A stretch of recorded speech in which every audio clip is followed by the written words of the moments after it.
Please put your hands together for Brett Weinstein, Jordan Peterson, and Sam Harris.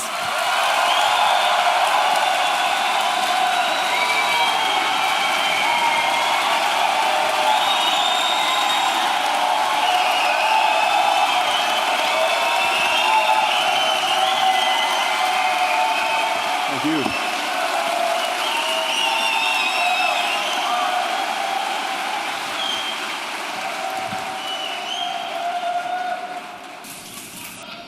I guess we're in Vancouver.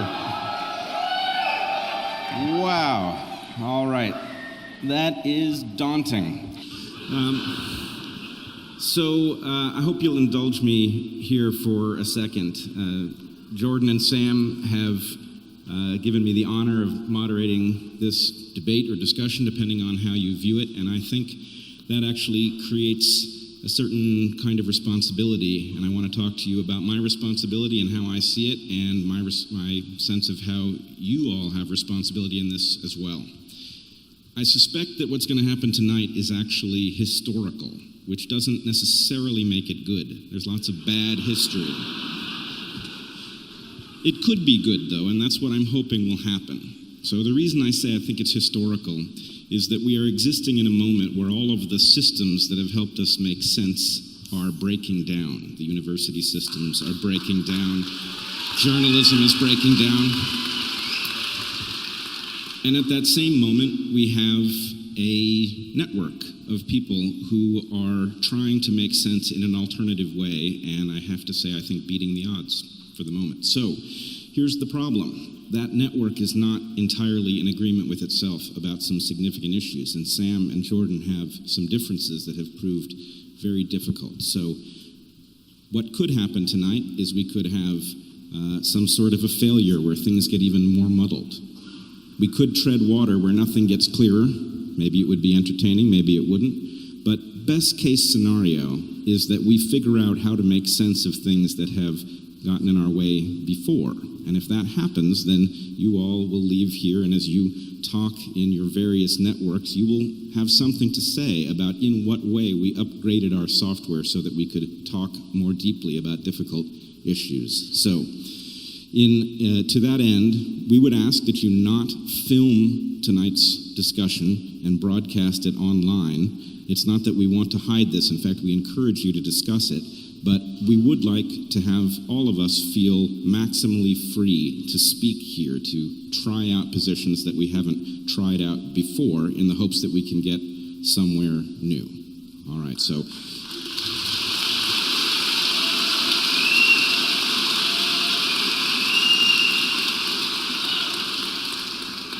I think with that, we will just put Sam and Jordan to it and see if we can head towards some of the discussions that have proved difficult in the past. Sam, Jordan? Yeah, thank you.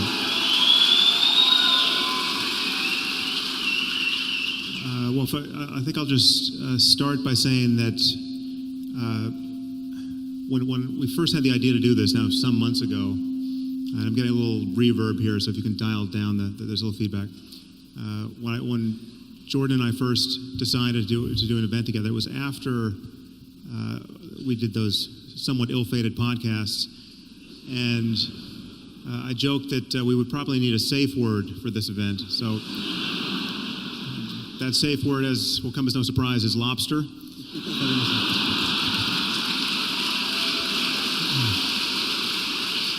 So you'll know things are dire when one of us says that. But I just want to express my motive for helping to stage these events, and because I reached out to Jordan, and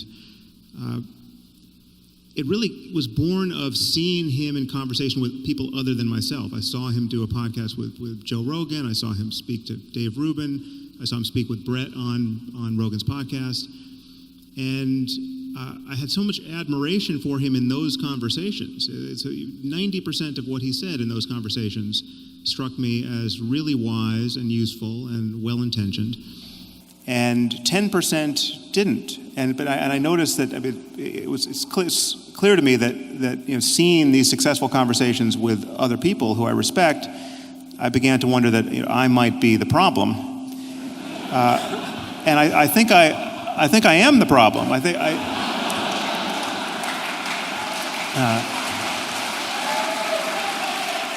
Well, before you applaud, maybe I didn't mean that quite the way you took it. I think it's a good sort of problem for Jordan to have, because it's what happens on those 10% moments and what doesn't happen that I think made our conversation so hard, and I think there is stuff to clarify between us. So I look forward to doing that, and thank you, Jordan, for agreeing to do this. It's an honor to share the stage with you, and needless to say, having Brett as a moderator is almost an obscene underestimation of the role he should be playing on any stage, because as you know, he's been on my podcast, and that was one of the best conversations I've ever had. So thank you for doing this, Brett. Thanks, Sam.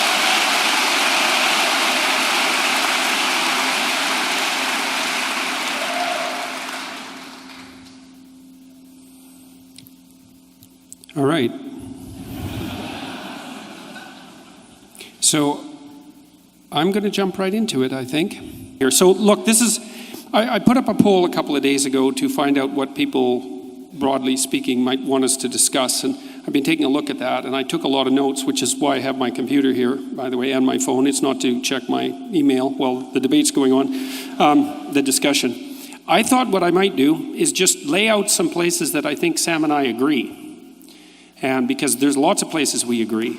And then I want to figure out where we disagree, which I've been trying to sort out, and then I want to see if we can hash it out a little bit and move forward on that a bit. So I'm going to lay out, see, one of the things that Carl Rogers said, the psychologist, was that a good way to have a discussion with someone is to tell them what you think they think until they think that what you said reflects what they said. But look, this is a really useful thing to know if you're ever having a discussion with an intimate partner, for example, is that you have to put their argument back to them in terms they agree with. It's very difficult. So I'm going to try to do that. And so the first thing is, I think that partly what's driving you, if this is accurate, is that you want to ground a structure of ethics in something solid. And there's two things you want to avoid, two catastrophes, let's say. One is the catastrophe that you identified with religious fundamentalism, and the other is the catastrophe that's associated with moral relativism. Is that reasonable? Yeah, that's good. Okay, good. Okay, well, no, but it's... Okay, so it's crucially important that we get this right. Now, and that's something that I think we really agree on, because I've conceptualized that slightly different than you, and that might be relevant, but I think of that as a pathology of order and a pathology of chaos. So the terminology is slightly different, but I think we're working on the same axis. So that's the first thing. And then in order to do that, it seems to me, that's your first priority. And then maybe your second priority is something like, you see undue suffering in the world, plenty of it, and you would think that things would be better if that wasn't the case, and that this morality, whatever it's going to be, is at least going to ground itself in part on the presupposition that the less undue suffering in the world, the better. Is that also reasonable? Yeah, I would just add to that the positive side of the continuum as well. So as you know, the phrase I use, or the word I use for this is well-being. Yep. And I know from having, I don't think we spoke about this on my podcast, but from having seen you in other interviews, I think you think that phrase doesn't capture everything one could reasonably want. But I think it does. I mean, it's an elastic suitcase term for a reason, and it's actually, in reading your book, I realize there's a point of contact here, because you use the word being, capital B, being, as though it were imbued with significant gravitas, and so for me, and I agree with you, that's an appropriate use of being, and for me, well-being is simply just the positive side of being. There's the negative side, the suffering we want to mitigate, but I think however good consciousness can be in this universe, that the well-being for me subsumes all of those possibilities. Okay. Well, so I focused on the suffering element, I think, as I've done in my own work, because I actually think it's easier to zero in on in some sense. Like I think it's easier for people, and I think you lay out the argument in the moral landscape kind of like this. I think it's easier perhaps to gain initial agreement between people on what might constitute a generalized ethic, to concentrate on what we don't want. Yeah. I'm not saying that what we do want is unimportant, but it seems to me to be harder to get a grip on. We don't want Auschwitz. We don't want the Gulag Archipelago. So, and there are and I would add, to just closing the door to moral relativism here, those who do want Auschwitz are wrong to want Auschwitz. I mean, it's obviously right. Auschwitz only happened because some people did want Auschwitz, not the victim side, but the perpetrator side. And so, crucially for me is the claim that I'm a realist. I'm a moral realist, and what realism means is that there are right and wrong answers to questions of this kind, and you cannot know what you're missing. In fact, we almost certainly don't know what we're missing on questions of human value, and our job is to discover just how good life can be and just what variables are making it needlessly horrible, and to mitigate all of that and live in a better and better world. Okay. Well, so.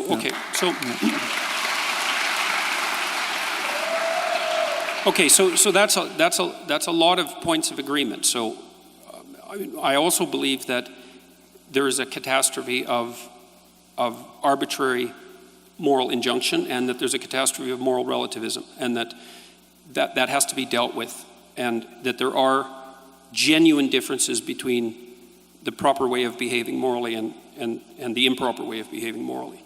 And I think that they are grounded in human universals, even though there's a wide amount of variation. So that's a lot of points of agreement, right? So we know that there's two things we want to avoid, conceptually speaking, which is the moral relativism and this kind of moral absolutism that's grounded in an arbitrary statement of facts that you identify with religious fundamentalism. I would identify that with fundamentalism more generally, not with religious fundamentalism per se, because I see it also happening in secular states, let's say, like Nazi Germany or so it doesn't seem to be religious fundamentalism per se that's crucial to your argument. No, it's not. So that just to close the loop on that, the only reason why I would focus on religion in particular there is that religion is the only language game wherein fundamentalism and dogmatism is not a pejorative concept. Dogma is a good word, specifically within Catholicism. And the notion that you must believe things on faith, that is in the absence of compelling evidence that would otherwise cause a rational person to believe it, that in a religious context is considered a feature, not a bug. Elsewhere we recognize it to be a bug, and that's why the unique focus on religion. All right, so is it reasonable to assume that we've already established, at least in principle, that there's an association between the totalitarian regimes, let's say, and dogmatism, yeah. And the dogmatism that characterizes religious belief. Yeah. What do you think, although at least in principle, the secularist totalitarian states and the religious fundamentalist totalitarian states do differ in one important regard, which is that the religious types ground their axioms in God and the secular totalitarian types don't. And so there's got to be something about totalitarianism per se that's independent of, that's associated with religious belief in the manner that you just described, but that's not particularly associated with the belief in God. There's something that makes them, that's a commonality between them. And so do you have any sense of what that might be? Well, I think one has to acknowledge that there's something uniquely pernicious, at least potentially, about religious beliefs, because they have the otherworldly variable, the supernatural variable, the you're going to get everything you want after you die, so this life doesn't matter issue. That allows for a kind of misbehavior that is especially okay. So it seems that the claim would be that if you put forward axiomatically your claim that God exists, then you can use that claim to justify whatever arbitrary atrocities your system might throw off. Yeah, I guess the only point I was making there is that not all dogmas are created equal. Some dogmas are on their face more dangerous and more divisive. Right, but what I'm curious about specifically is, because it seems to me that the dogmas of the USSR and the dogmas of Nazi Germany were as pernicious as any religious dogmas. And they may also share important features with pernicious religious dogmas. But it isn't clear to me, from your perspective, what those commonalities would be. Well, so, I mean, in some ways you're recapitulating an argument I've made, and this is an argument that I would make against you were you to claim, as you have elsewhere, that atheism is responsible for the greatest atrocities of the 20th century. The idea that Stalinism and Nazism and fascism were expressions of atheism simply doesn't make any sense. I mean, in the case of fascism and Nazism, it doesn't make any sense because the fascists and the Nazis, by and large, were not even atheists. I mean, Hitler wasn't an atheist, and he was talking about executing a divine plan, and he got lots of support from the churches, and the Vatican did nothing to stop him, and fascism, as you know, coexisted quite happily with Catholicism in Croatia and Portugal and Spain and Italy. So, but even in the case of Stalin, what was so wrong with that situation were all of the ways in which it so resembled a religion. You had a personality cult, you had dogmatism that held sway to a point where apostasy and blasphemy were killing offenses. You know, the people who didn't toe the line were eradicated, and you know, so to take a more modern example, North Korea is a religious cult. It just doesn't happen to be a one that is focused on the next life or you know, supernatural claims of magic. So what would be the defining characteristics of a religious totalitarian movement that would make it different from a non-religious totalitarian movement? Well, because there's aspects that are similar. They're very similar. I mean, the problem is dogmatism. The overarching problem is believing things strongly on bad evidence. And and the reason why dogmatism is so dangerous is that it doesn't allow us to revise our bad ideas in real time through conversation. Dogmas have to be enforced by force or the threat of force, because the moment someone has a better idea, you have to shut it down in order to preserve your dogmas. Okay. So the commonality seems to be something like claims of absolute truth at some level that you're no longer allowed to discuss. Yeah.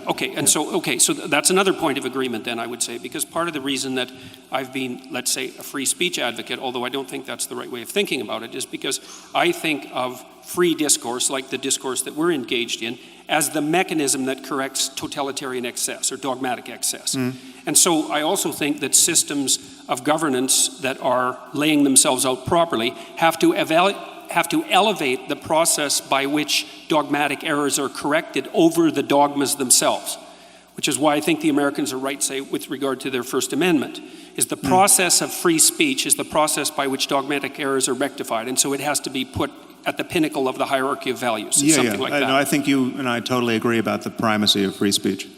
Okay, good. Okay, so that's another, fine.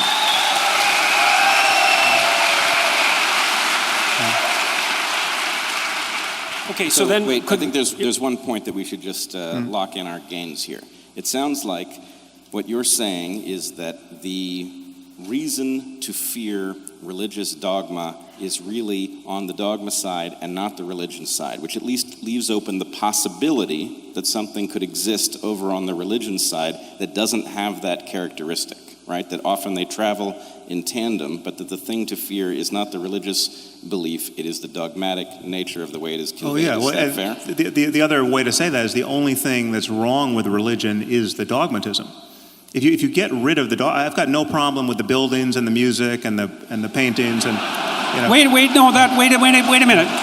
minute. That's not a trivial point, and it's not just a joke, because the buildings and the music are very important parts of the religious process. And so I know there's a humorous element to that, but it's not like Sam is throwing out the baby with the bathwater there. And to go further than that, I've got no problem. In fact, I'm deeply interested in the phenomenology of spiritual experience. So whatever experience someone like Jesus had, whoever he was historically, or any of the other matriarchs and patriarchs of the world's religions, that phenomenology is subjectively real. I mean, it's diverse. I'm not saying everyone's had the same experience, but there are changes in consciousness that explain both how religions have gotten founded by their founders and the experiences people have had in the presence of those people or by following their methodologies that seem to be confirming of the dogmas that grew up around those traditions. And my issue is that whatever is true about us spiritually, whatever opportunity being born into this universe actually presents as a matter of consciousness spiritually, that truth has to be deeper than accidents of culture and just mere historical contingencies. The fact that somebody was born in Mesopotamia and not in China and got a different language game. So whatever is true there has to be understood in universal terms about the nature of human psychology and the human mind. Okay, so another thing that I wanted to just point out obliquely, and then I want to return to outlining maybe where we agree, is that one of the things that was really shocking to me, I would say, was my reading of what was originally Jane Goodall's discovery about chimp behavior, because there was this idea that was really rooted in Rousseauian thinking that the reason that people committed atrocities in the service of their group identity, let's say their tribal identity, was because culture had corrupted us. So it was a uniquely human thing. But then, of course, Goodall showed in the 1970s that the chimps at Gombe, I think I'm pronouncing that correctly, yep, would go on raiding parties, right? And so there'd be like 4 or 5 adolescent chimps, usually male, sometimes with a female in there. They would patrol the borders of their territory. If they found an interloper on the border, near the border, from another troop, even if it was a member of their troop that had emigrated, so to speak, and that they had had some history with, they would tear them to pieces.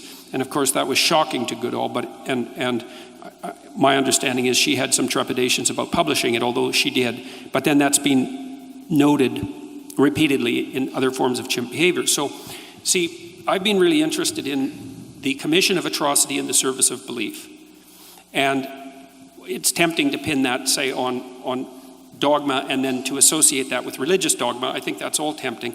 But the fact that chimps do it shows that it can't be a consequence of something like religious belief, unless you're willing to say that the reason that chimps commit atrocity in the service of their troop and their territory is because chimps are religious. And so they're not religious, and they don't really hold a secular totalitarian viewpoint, but they still act out the atrocity element that's characteristic of human behavior. And so to me, that makes the problem deeper than one of mere, let's say, surface statements about metaphysics. Well, obviously the problem of primate aggression, which we've inherited along with the chimps, is deeper, or at least different, than the problem of religious violence or totalitarian political structures that get the worst out of people.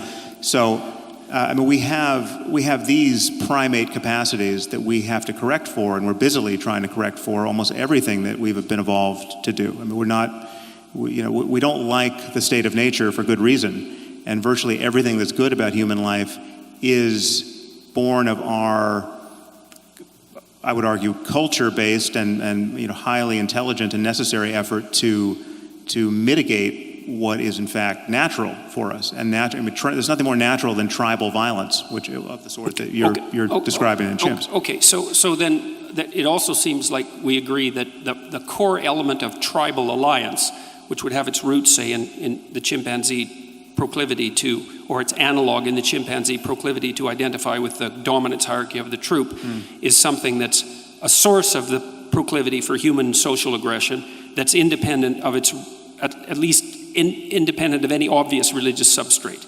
So there are other reasons for group belief and the commission of atrocity that can't be directly attributed to religious dogma. Yeah, but I mean, and what most worries me about religion, I would say, obviously religion can channel these primate urges in unhappy ways. So you can get tribal violence that gets amplified by religious dogmatism, and that should trouble everyone.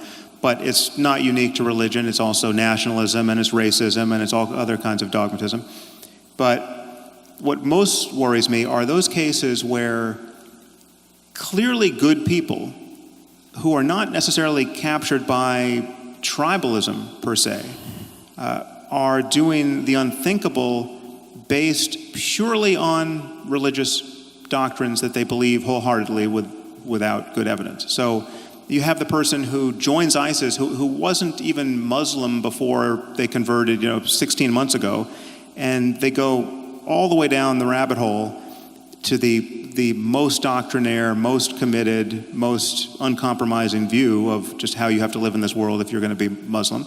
And they join ISIS based on the idea that salvation only goes one way, and that dying in defense of the one true faith is the best thing that can happen to you.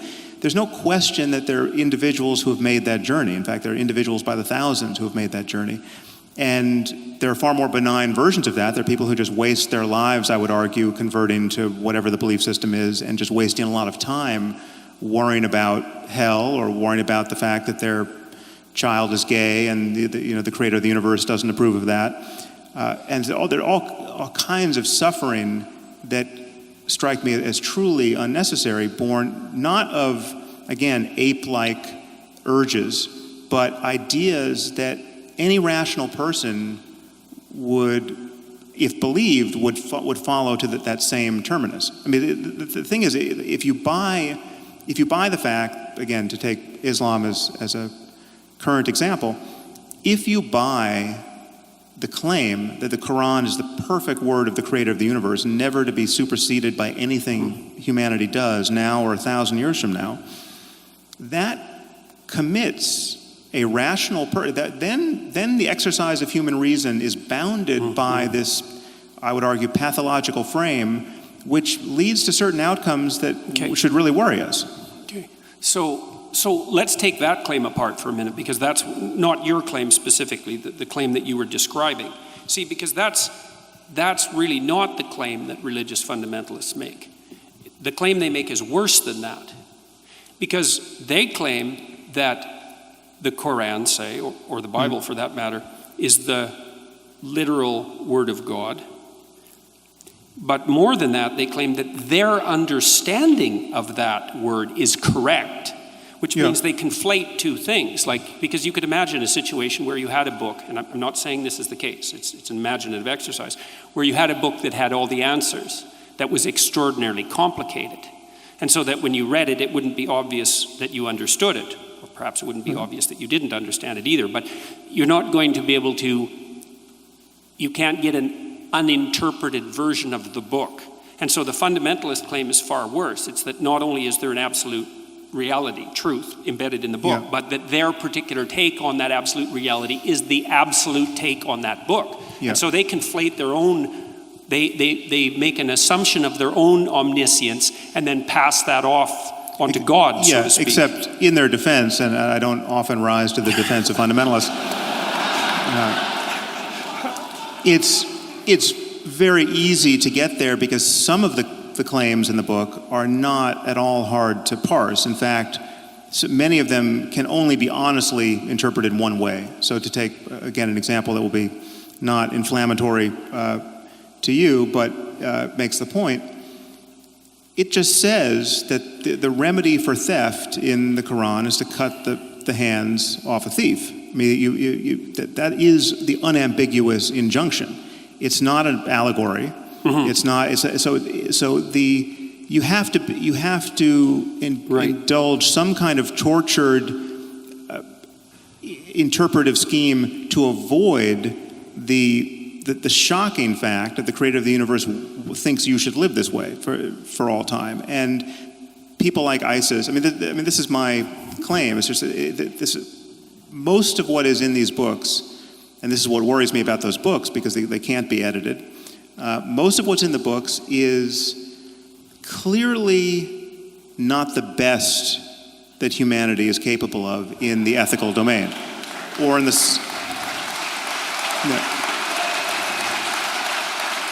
So clearly, and this is true for morality, most pressingly, but it's true for science, it's true for economics, it's true for anything else that we are wise to pay attention to. It's like slavery is condoned in the Bible, in both Testaments, and in the Quran. There's no getting away from that. Now you can say, well, it's not the central thrust of any of these books, but if you go to the books and try to figure out what the creator of the universe wants with respect to the owning and needless immiseration of other people, right? He expects you to keep slaves, and he's told you how to do it. You know, don't knock out their eyes and their teeth.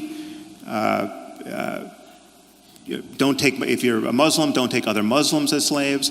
But it's not an accident that the people who joined ISIS thought that it was absolutely kosher to take slaves, to take sex slaves. And I mean, they were even, their use of their sex slaves was conducted as a sacrament. And that's not an accident. I mean, they were praying over the Yazidi girls before they raped them. So this is not, unlike what many people expect, it's not that this doctrine is being used as a pretext for people who would otherwise do terrible things like take sex slaves and rape them. And so there's no net damage being done here by this belief system. No, these are, I would argue, in many cases, psychologically normal people who are simply convinced of the absolute veracity of these ideas. And in this case, the perfect example of Muhammad as the most self-actualized human who's ever existed. And, you know, what did Muhammad do? Muhammad took sex slaves. So, you know, then once you grant that, and this is where there's a tension between, you know, how we pursue the same goals. Like, you know, as we've just established, we have many of the same goals. But insofar as you make religion look palatable, insofar as you suggest to your audience that they can have their religious cake and eat it too, they can have their reason, they can have their respect for science, they can have a 21st century worldview, but they can also hold on to everything they love in Christianity or fear to lose. And it's undoubtedly mostly Christianity, but whatever, any religion. My concern is that it keeps us shackled to these Iron Age philosophies and these Iron Age conversations where we should be having a 21st century conversation about everything, ethics included. Okay, so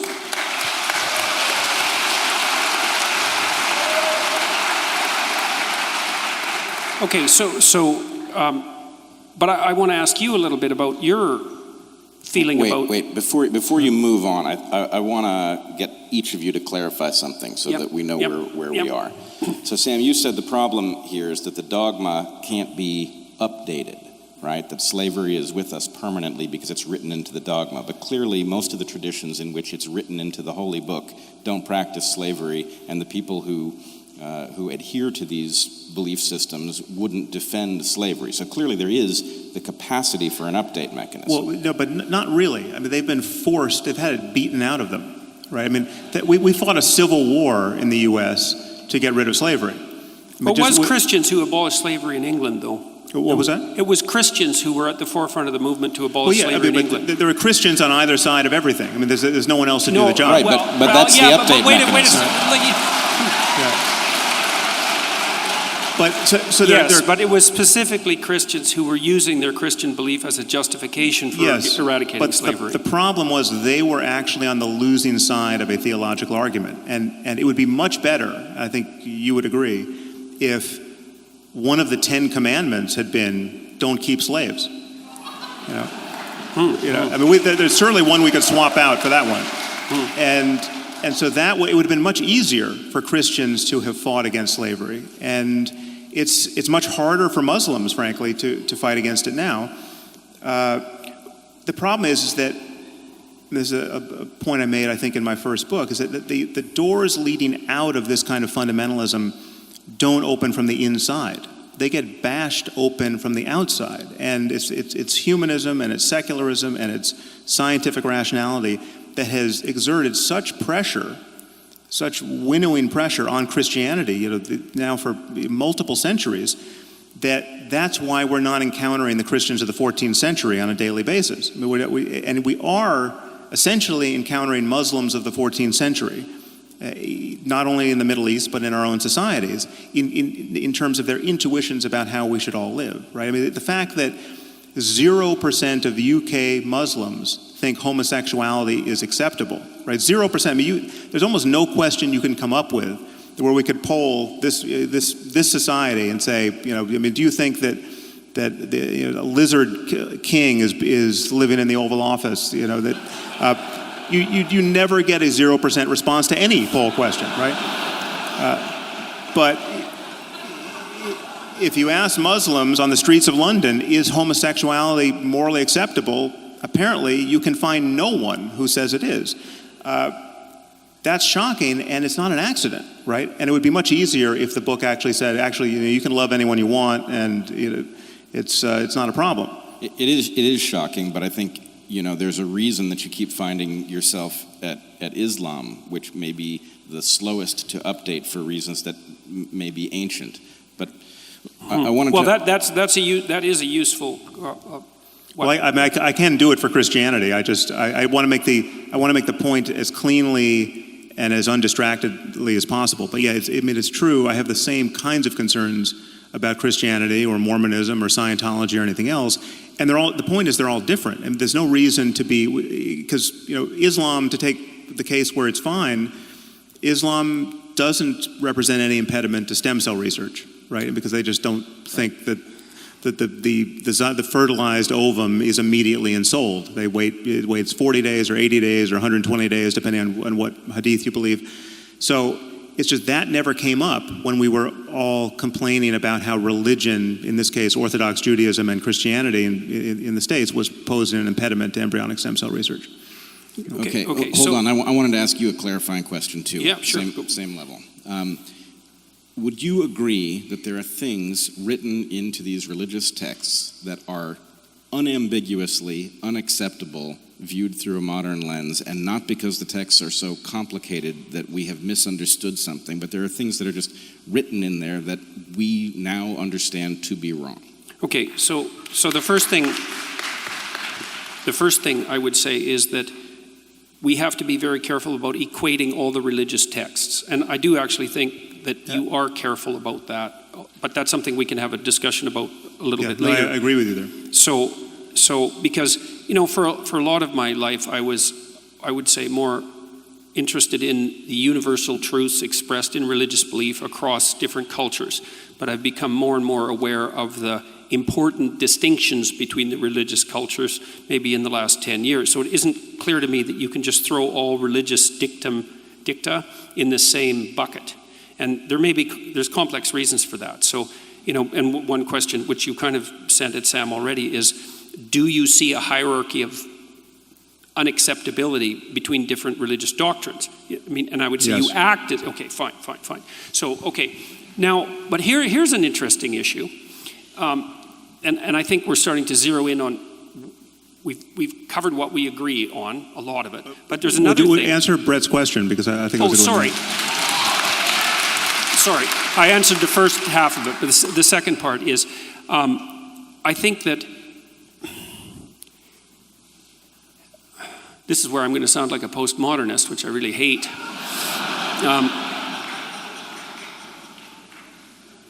I would say, sentence by sentence, yes, you're correct.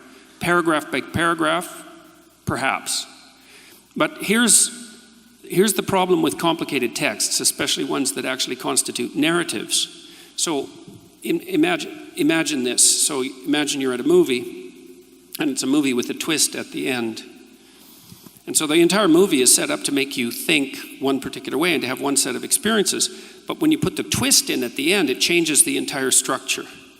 And so this is one of the complex problems that actually led to the rise of postmodern interpretations of literature, which is that if you take a complex narrative, there's a very large number of ways of interpreting it, and it isn't self-evident which of those are canonically correct.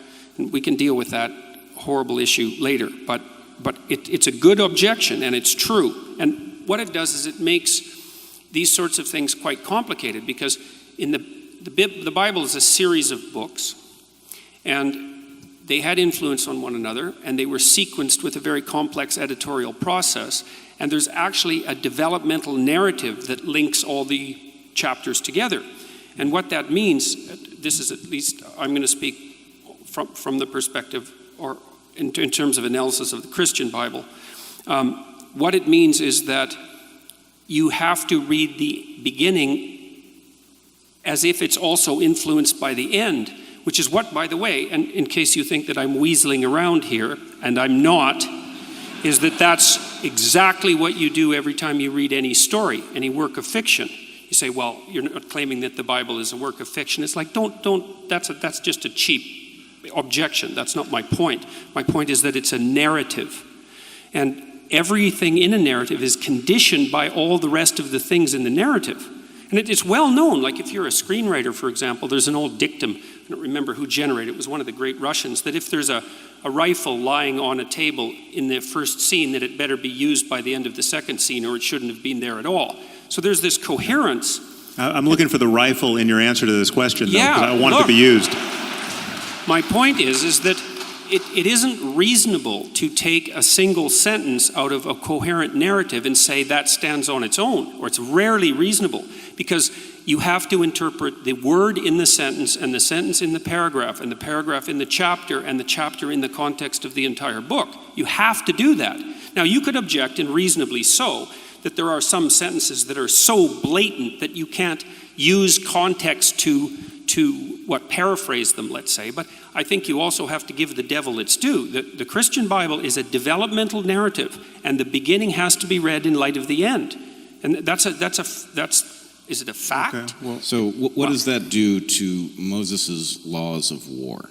This is not a narrative. This is instructions about what to do when you invade a foreign land. If you intend to take over that land, you kill everybody, right? There are other rules in there about killing husbands and taking the wives for yourself. The Old Testament's a brutal document. Absolutely brutal. And so my point would be, I don't know that reading that portion in light of the end, even if you call the end the New Testament, I don't know that it changes Moses' laws of war and their acceptability in any hypothetically, modern if you context. take the New Testament seriously, it does, because it's a document that supersedes it. And I think there's actually technical reasons why it doesn't supersede it on every point. I mean, this is the problem. Slavery is a very straightforward case, because clearly the Bible thumpers of the South who were defending slavery with reference to the text felt they were on firm ground. And I would invite anyone to read what the New Testament and the Old Testament say about slavery to see that they were on fairly firm ground, that the balance of the honest reading was on the side of clearly we can keep slaves, right? Jesus never envisioned a world without slavery, and he admonished slaves to serve their masters well and to serve their Christian masters especially well. The English Protestants wouldn't have agreed with that because, like I said, they were at the forefront of the fight against slavery. Okay, but I think they there were clearly influenced by something outside the text, and this is, again, you're making this harder than it is, and my concern is why. Right? Well, I don't think I am, Sam, because I think that the fundamental message in the New Testament, for example, is that so then you acknowledge that the Old Testament, so Jews are in possession of a book that has some diabolical passages that would be better left out. You're not going to offend me. I'm Jewish. It's not like look, in the Old Testament itself, in the Jewish Bible, there's also the seeds of the same tension. So, for example, there's a tension, and this should be a tension that's of interest to you, because you've stated quite clearly in your book, in the Moral Landscape, that you don't want to throw the baby out with the bathwater with regards at least to religious phenomenology. You said that, for example, I still consider the world's religions to be mere intellectual ruins maintained at enormous economic and social cost, but now I understood that important psychological truths could be found in the rubble. Well, I'm trying to find the important psychological truths in the rubble. But we have to decide also if we agree about that. Like, are there important psychological truths to be found in the rubble? Oh, absolutely. Okay, But the problem with Revelation, this notion of Revelation, this notion that some books weren't written by smart people, they were written by God, confines you to taking the whole text, even though this text was cobbled together over centuries, and for whole centuries, some books were in the New Testament and then they got thrown out centuries later, and some books weren't in and then got put in. So it's an all too human process that got us these books in the first place. But once they were set, the believers imagine that you're stuck with every passage. And there are passages in the Old Testament that tell you to stone a girl or a woman who's not a virgin on her wedding night, take her to her father's doorstep and stone her to death, right? And where you find... We can probably agree that those are wrong. So yeah, there's another point of agreement. But you don't have to read the book to the end to know that it's wrong. I mean, you can get that from the paragraph. Yeah, but that isn't what I said. I didn't say you had to read to the end of the book to know that it's wrong. I said that you needed to read to the end of the book to contextualize those statements within the whole. I didn't say that you needed to read. There's no exculpatory context to those kinds of statements, and that's a problem. Well, there is in the Old Testament. There's a real tension, and this is, I think, the tension that would be of interest to you. Is there's a tension between the dogmatic and the prophetic traditions, and I think to the degree that you're interested in religious phenomenology, you find yourself on the side of the prophetic tradition, and the prophetic tradition has implicitly in it what would you call an implicit damnation of those cruelly dogmatic rules. You see that emerge all the time in the prophetic tradition. Arguably in Christianity. I mean, I think. No, in Judaism, it's clearly there in the Old Testament with the distinction between the. I was going once again to Islam, but every prophetic. I mean, the notion of prophecy is dangerous and worth worrying about. I mean, the idea that any ancient book contains in it a perfect description of rightly interpreted, however difficult to interpret it. If you're only smart enough, you could extract from this text a perfect window onto the future, right? And that whole generations of people have lived by the lights of this cockamamie idea, right? That the world is going to end and its ending is going to be glorious, right? This is at the center of most eschatologies. It's just that when the wheels come off totally, right? That's on some levels the best thing that's ever going to happen, because it's showing you that in this case Jesus is going to come back and throw the sinners into a lake of fire. And I've read to the end of the book. It's pretty scary at the end as well. I mean, Revelation is no kidding. Well, that's a really good objection. But like when I did my lectures on the Bible last year, I said that they provided a psychological take on the biblical lectures, and that's what I'm going to attempt to maintain here. Because I don't believe that I'm qualified to make fundamental metaphysical statements, but that the scene that's delimited out at the end of Revelations, that's a very interesting book read psychologically, because it's very complicated. Anything. I mean, this is we should talk about. Well, let me just address that. I'll only take a minute to do it, and I'll try to be succinct. So there's an idea that's expressed in that book, is that it's something like things are always falling apart in a fundamental manner. It's built into there's an apocalyptic element to human life. We fail in small ways and we fail in catastrophic ways, and everything that we have, we lose and we die. So and societies come to an end. There's an apocalyptic element built into the structure of human reality. And part of what's revealed in that strange book at the end, which is like a hallucinogenic nightmare in some sense, is that the hero is born at the darkest point in the journey. And it's a psychological truth, and it's very, very apt, because at the darkest point, this is also why Christ is born near the darkest time of the year from a metaphysical perspective. There's an idea there that when things fall apart, that's the time for the birth of the hero. And the hero in Revelation is also the place where truthful speech most clearly manifests itself, because in the Christian tradition, Christ is identified with truthful speech. And so the notion there is that redemption under apocalyptic conditions is to be found in the revelation of truthful speech, which is something that you actually believe. Well, I believe in truthful speech, but I also believe that you can play this kind of interpretive game with almost any text. This way of thinking. But then you could do it with the world, Sam, and that wreaks havoc with your value from facts argument. No, actually, I didn't hear what you just said. What was that? Well, I said you can make exactly the same objection with the world of facts. Is there's an infinite number of facts, and there's an infinite number of potential interpretations, and so tracking the pathway from the fact to a value is actually impossible. It's the same argument with regards to biblical interpretation. We should talk about that, but I don't think that's a good analogy. There are more and less plausible interpretations of any situation, any data, and any text, arguably. But the problem is that you can read into any story some apparently meaningful set of psychological insights But you can do that with any set of facts too. Well, no. I mean, there are certain things you can't over-interpret to your heart's content and come out any way you choose. My point is that first of all, this is why fundamentalism always has an edge over more sophisticated theology, because the sophisticated theology is in most cases inspired by a more and more modern recognition that, well, we can't read it literally because it either makes no sense or it makes barbaric sense, right? So we have to get away from the literal. And the more you get away from the literal, the more you are unconstrained by the text, and you can just broadcast on it anything you want to put there. And so, the literal, there's no question that most generations of Christians who read Revelation expected the world to end in some literal sense of this kind of phantasmagoria. I mean, there was going to be a beast, and it was. I mean, this. It's, undoubtedly, they thought this was going to happen in their own time, under Rome. But this is if you're going to go purely literary on any of these texts,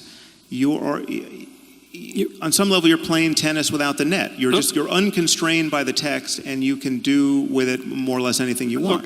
Isn't that argument working at cross purposes with your other argument about dogma? Because it's always tempting. First of all, there are lines that do not announce that they're susceptible to that interpretation. I mean, yes, you can. You can say, listen, Allah does not want us to cut the hands off of thieves. He just, he meant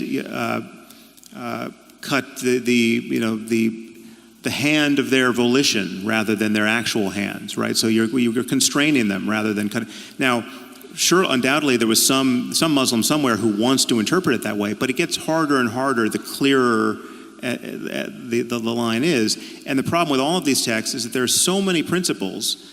Again, I mean, so to read Revelation any way you want, it is still a problem that it is perfectly rational on the basis of reading that text to expect the world to end and for Jesus to be the only savior of it.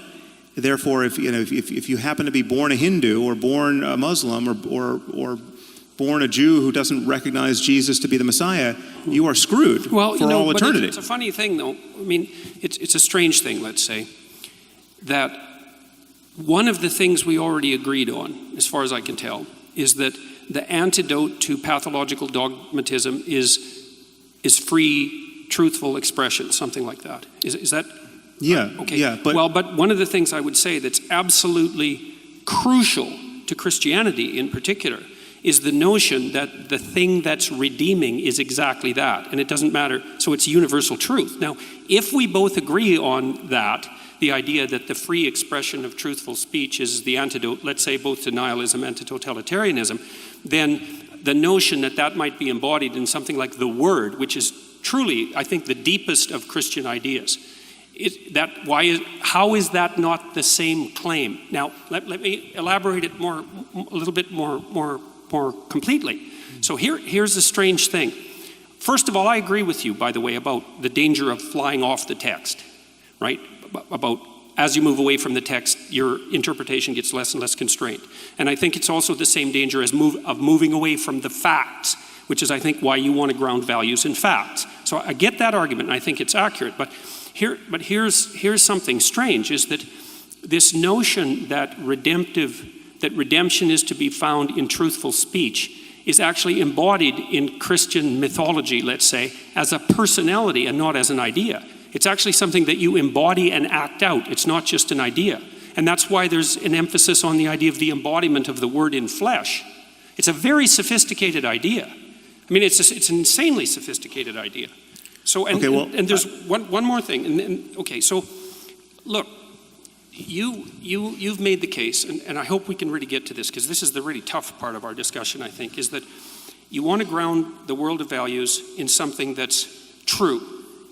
We could say objectively true, but let's just say true for a minute. And I share that desire, but the problem is that I can't see, and you actually state this in your book, I can't see how you can interpret the world of facts without an a priori interpretive structure.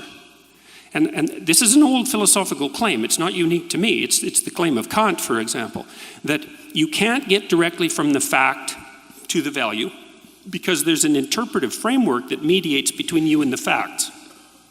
So first of all, I'd like to know if you accept that proposition.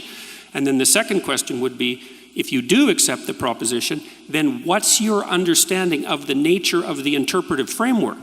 Because I think it's best understood, at least in part, as a personality, or as a story for that matter. So, well, I think our intuition of truth, the intuition that there's a difference between fact and fiction, or fact and fantasy, the intuition that we live in relationship to a common reality about which our understanding can converge, provided we're looking in the same direction with the same tools. I think it's certainly deeper than religion. It's not best captured by stories. Even if you could, as a matter of historical fact, point to its roots in story and myth and religion, that's not an argument that it's now in the 21st century best captured by story and myth and religion.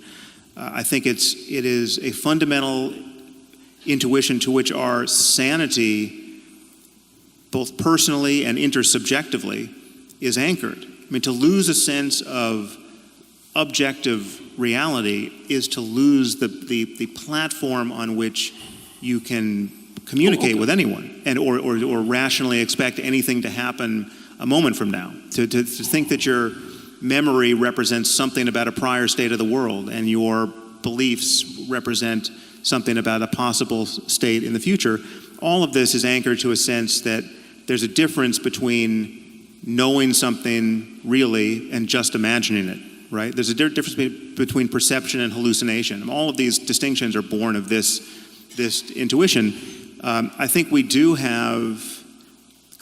have fundamental intuitions which are either impossible to analyze or can be analyzed with respect to only other intuitions, which we deem more rudimentary,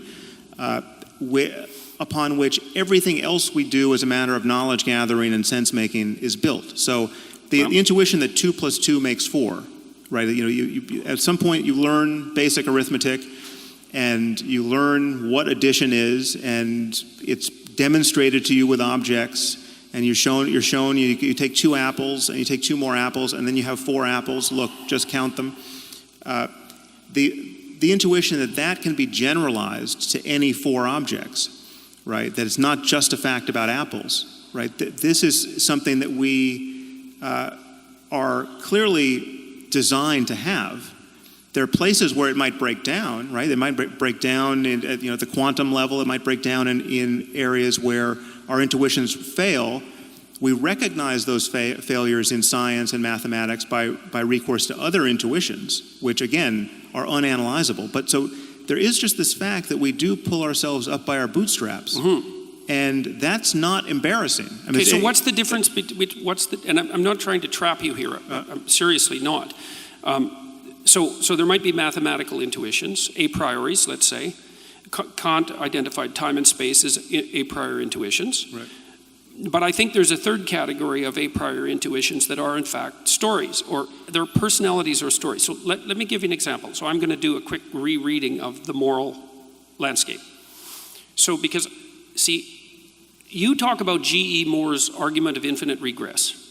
If you claim that something's good and you equate it with something, you can also ask infinitely why the thing you're equating it with is good. Now, it seems to me that the way that you step out of that argument, and correct me if I'm wrong here, is you tell a story. I'm not trying to be smart about that. You tell 2 stories. You tell a story about someone who has an absolutely terrible life. They're in a jungle where nature is trying to kill them all the time, and while they're trying to be killed by nature, while nature is trying to kill them all the time, horrible barbaric thugs are making their life miserable in every possible way. Okay, so that's one pole, let's say. And then another pole, you identify, and these are hypotheticals, so I guess they're fictions, that's one way of thinking about it, even though they're extracted from real situations. They're meta-fictions, they're meta-truths, that's another way of thinking about it. You contrast a good life, and that's a life where the person has enough to eat and enough shelter, and they have the things that you would expect people to want. And you say, this is a bad life, and you say, this is a good life. And then you say and then you make a side move, which I would say is that's an objectively verifiable fact. I would say, I don't think it is an objectively verifiable fact. I think it's a fundamental moral claim. And I think that's where you put your stake in the ground. And I would say, when I read that, I thought, well, if you take your jungle story, which you've extracted from a bunch of horrors and compiled, and you take your positive story, which you've extracted from a bunch of horrors, or a bunch of quasi-utopias, let's say, and compiled, you're 2/3 of the way to a landscape of hell and heaven. Right. Well, so then why not continue the abstraction and say, look, what we're really trying to avoid here is hell. Oh, yeah. What we're really trying to move towards is heaven. Yeah, but as soon as you do that, you're in a religious landscape. No, but my name for hell is...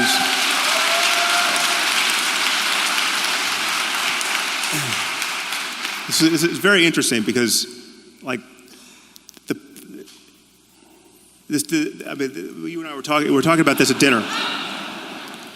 We were talking about this at dinner and how the overlap or lack of overlap between our audiences. And so, like, I just heard from your audience there, and you might have heard from the odd convert. But what's amazing to me is, so, like, I have to do some work to figure out what point they think you made. Because wait a second. Wait, no. Hold on.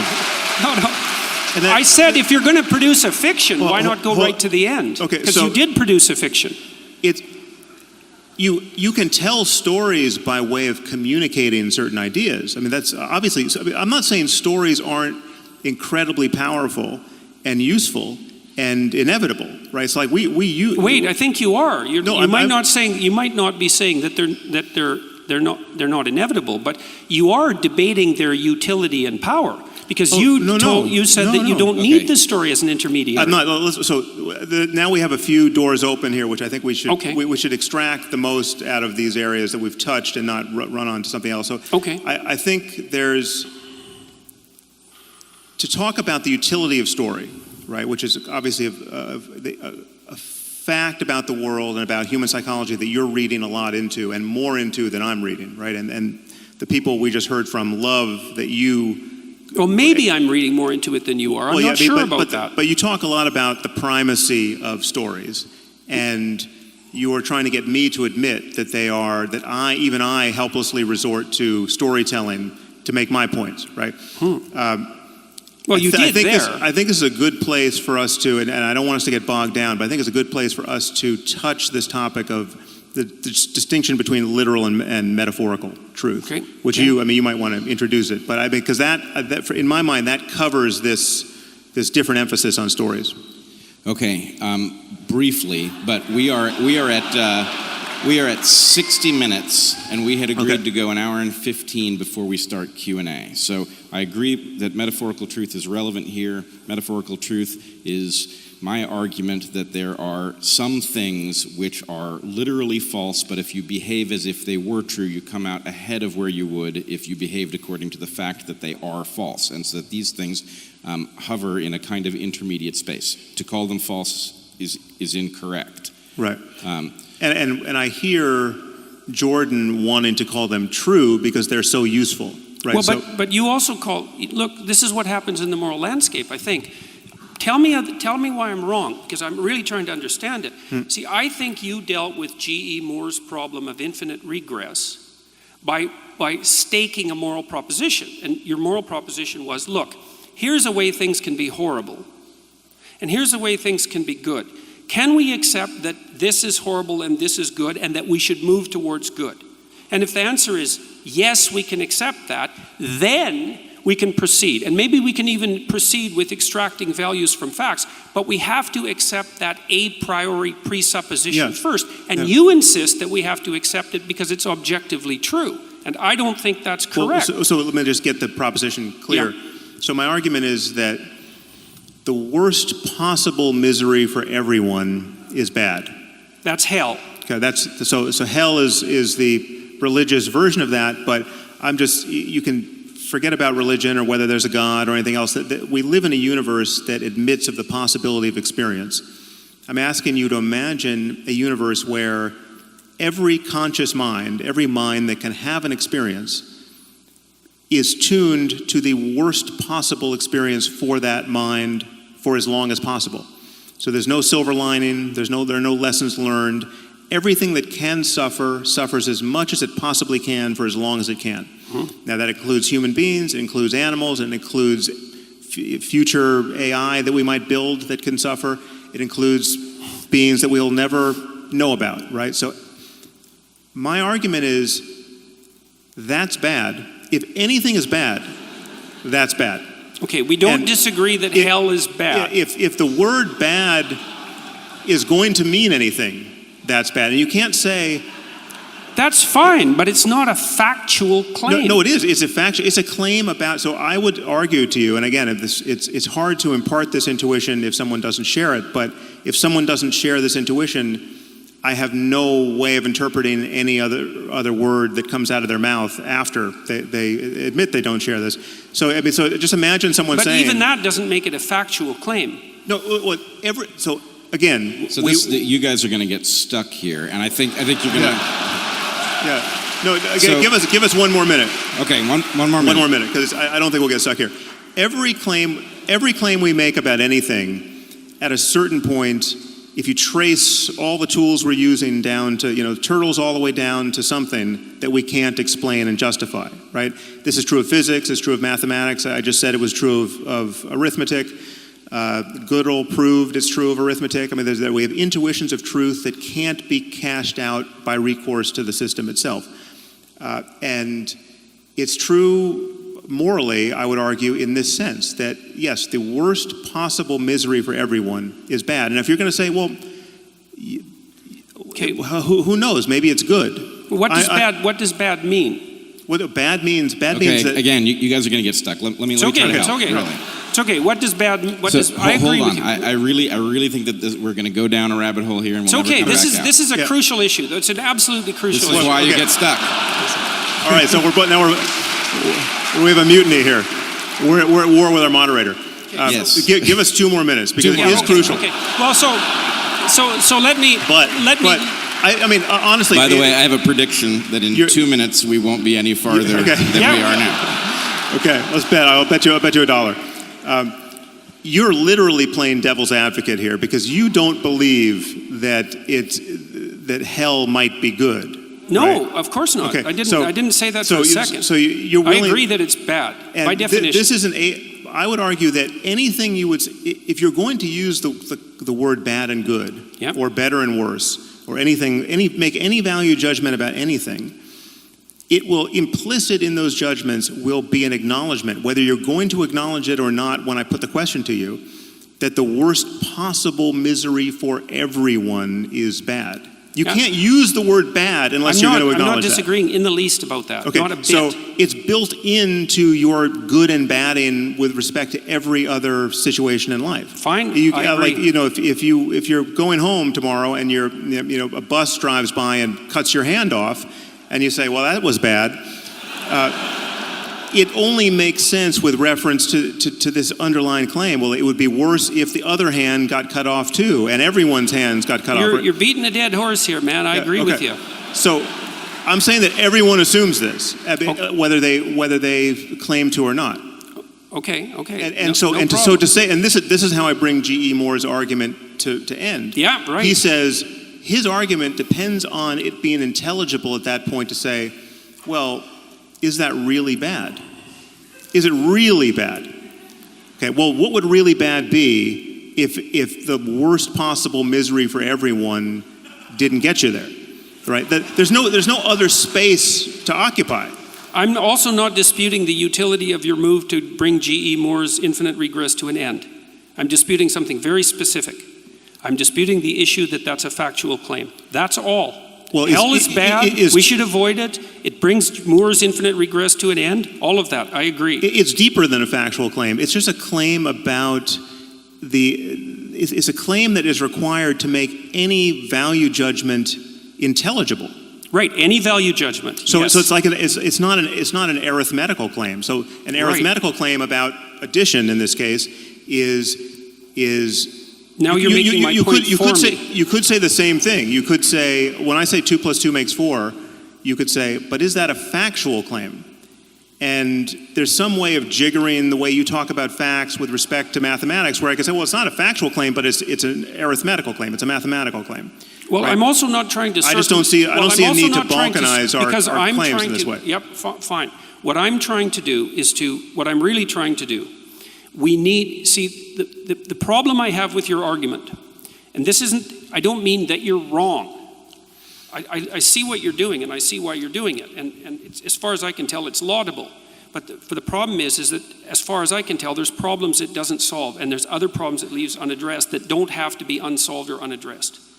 And one of the problems is this problem of the intermediary interpretive structure. And you already said we need intuitions to guide our interrelationship with facts. Okay, so we've already agreed on that. So the question is, what are the nature of these intuitions?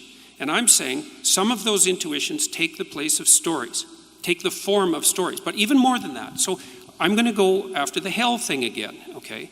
Because you said, well, it's bad, and you made sure that I also agreed with that, which I do. I agree with that.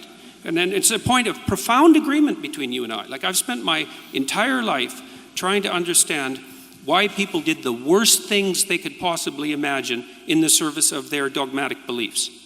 And so I think that that's not good, seriously, and I'm no fan of moral relativism. So we're on the same page there. Now, but what I noticed in when you wrote The Moral Landscape is you tell it, and I'm not trying to trap you, you tell a story about, it looks to me like it's a story about heaven versus hell, essentially. Let me use that language momentarily. But it's also a story about good versus evil. And this is why, is because the question is, what's bad about hell?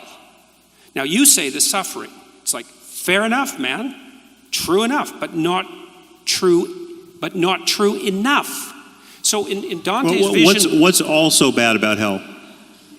In addition to the suffering, the actions that put you there, the malevolence that generates it. Okay, but that's part of the suffering. So no, it's not. No, it's not. It's not the same as the suffering. It's not the having your hand cut off. It's the pleasure that's derived by the person who cut it off. And that is a different thing. That's more. But that's part of my picture.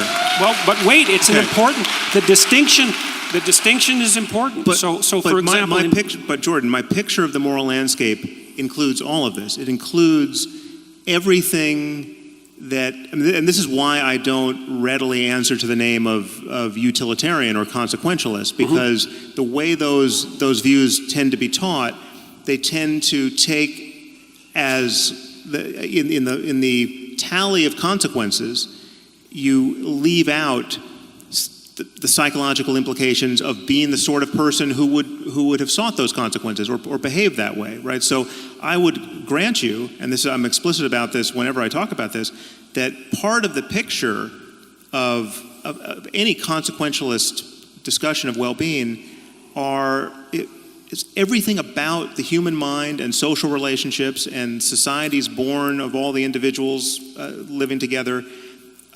Everything there that leads to different states of consciousness. So it's like you having negative intentions towards other people that give you that produce certain negative actions in the world.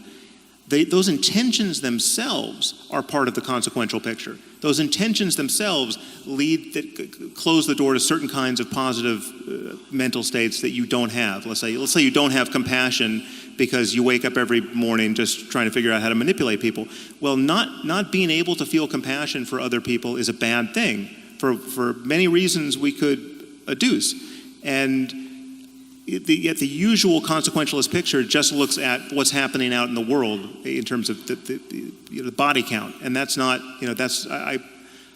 it's all part of this picture. We're all talking. Anything that can possibly affect a conscious mind anywhere is part of the picture that I'm painting, that I'm calling the moral landscape. Okay, so I want you to let me step in. I think I can. We need to bring you guys. I can get us somewhere. All right, I'm going to start with you, Sam. Okay.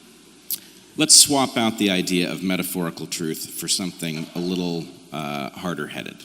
heuristics, right? We have heuristics. We use them to perceive the world. They're often highly reliable. In fact, almost everything that you believe that lets you operate has to be a heuristic of some kind. I mean, if you decided to learn to drive and you got into the car and they said, okay, well, it's all quarks out there, right? You need to understand how quarks interact with each other. Not useful. Right, not useful, right? What you need are some heuristics in which you can stipulate that there's something called a vehicle out there and you don't have to be overly precise about what it is and you learn to avoid it, okay? The heuristics vary a lot in quality. Some of them are really good. The periodic tables are really good, okay? The idea of gravitational potential energy is kind of crappy, right? If I have a phone on a table here, I can tell you how much potential energy it has by measuring its mass and its distance from the ground, but if I've got a hole at one depth on one side of the table and another depth on the other side of the table, I can't calculate it because it's a crappy heuristic. Works well enough in regular stuff. Right. Now here's the question. What if these religious texts are heuristics through which most people simplify calculations that they are in no position to do based on the limited amount that they are capable of perceiving, the amount that they understand about the things that are in play. So they're deploying these heuristics maybe to reduce things that degrade well-being. If it were true that religious heuristics increased well-being by allowing people to actually, on average, operate in the world in a way that increased well-being, what would you say about them then? Well, I would worry much less about them, obviously. I mean, and that's why I don't treat all religions equally. I mean, they're religions I literally never think about because I'm not seeing the daily casualties of those belief systems. So, But you say that as people get away from fundamental versions of these things, and I'm not advocating for fundamentalism here, but you say yourself, as people get away from the fundamental versions of these things, things tend to go haywire. And so, in essence, what you're saying is that as they tend to go haywire in what sense? Oh, I thought I was interpreting... Multiplicity of interpretations. Right. Well, yeah, but so people are in, That's people the are in moral search of better relativism problem. heuristics. I think the pressure is some of these heuristics are obviously so bad that there's civilizational pressure to find better interpretations. Better ones, and But you said that the fundamentalists have an advantage. Yeah. What is that advantage?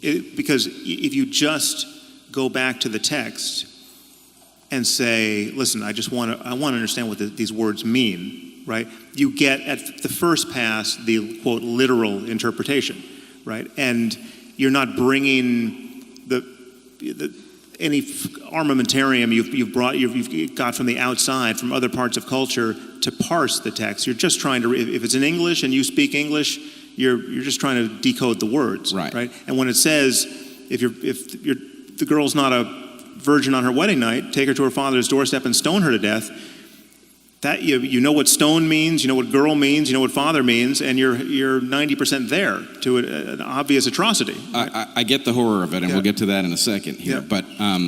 But the basic point is to say that the fundamentalists have an advantage is to acknowledge something functional about those stories, which I'm claiming are going to be some kind of evolutionary heuristic for living a life. Doesn't make them defensible. They have an advantage. It's not an advantage that. It's an advantage. It's a mimetic advantage. It's an advantage. ISIS has the advantage when the people who share their interpretation of Islam. It's why someone like Anwar al-Awlaki could make YouTube videos that so many people found compelling. It's because it's totally straightforward. It's like the advantage is, listen, there's a lot of people spending a lot of time lying to you about what these books mean and what the prophet and how he lived, right? You know in your heart that my interpretation of this is correct. You just read the words, right?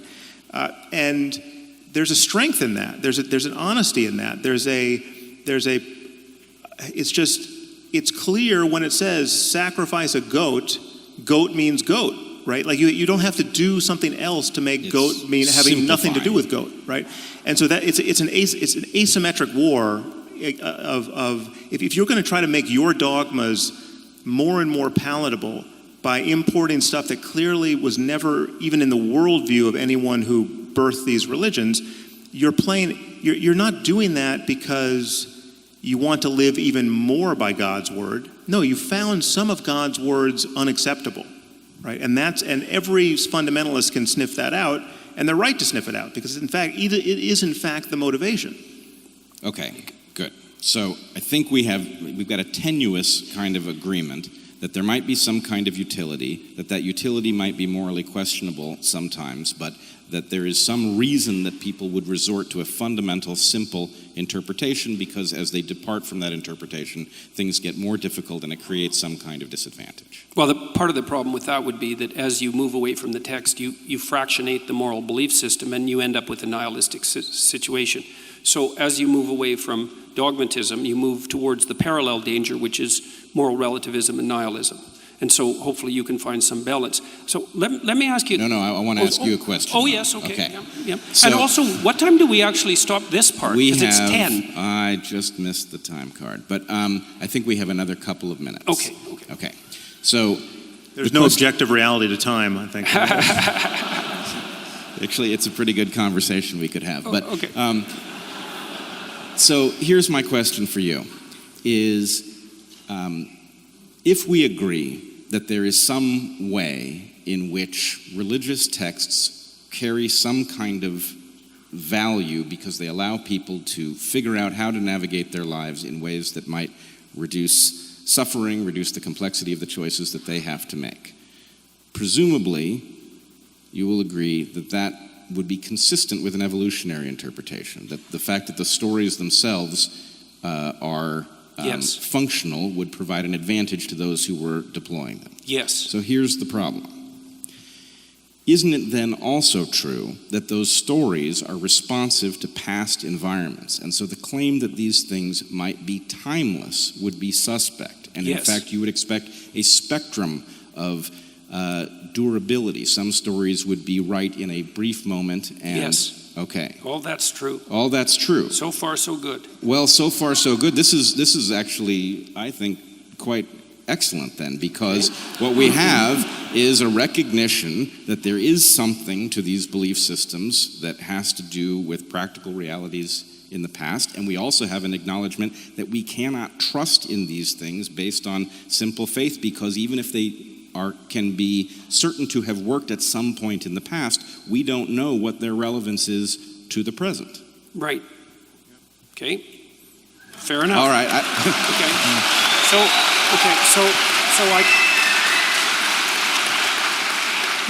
I would say that's two things about that. That's exactly why we're having this discussion. And you see, what happens in the most profound of such texts is the idea that the process by which your knowledge is updated has to occupy a position in the hierarchy of values that supersedes your reliance on dogma is the fundamental claim. That's why, for example, in Christianity, the notion is that the word is the highest of values, and that's the embodied word, and that's the thing that mediates between order and chaos, and everything else has to be subject to that.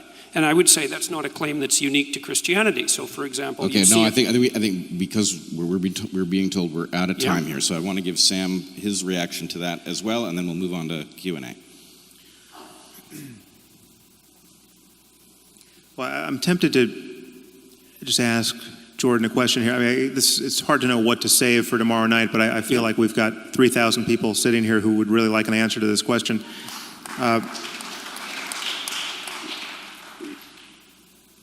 You say you believe in God. You have been... No, I say I act as if he exists. You say what? I say I act as if he exists, which is a much more precise claim. Okay, so then what, but in this case, what...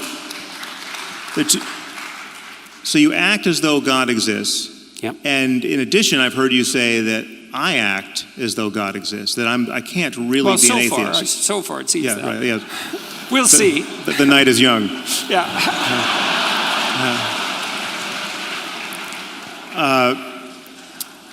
So in that sense, I'm not really an atheist. I've heard you say this. So that well, some of you is. Well, if I were really an atheist, I would be far more poorly behaved than in fact I am. Right? I would be like Raskolnikov committing murders and assuming there was nothing wrong with it. It would be more likely, yes. Yeah. Okay. So Wait, that's a big distinction. I need to know. Would be more likely. What was that? It's a big distinction.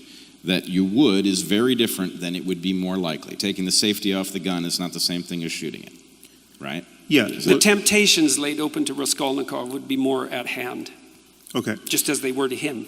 So, in what sense do you mean? What is the God that you act as though he, she, it exists? And what is the God-shaped thing I must have in my life to prevent me from being a, quote, real atheist?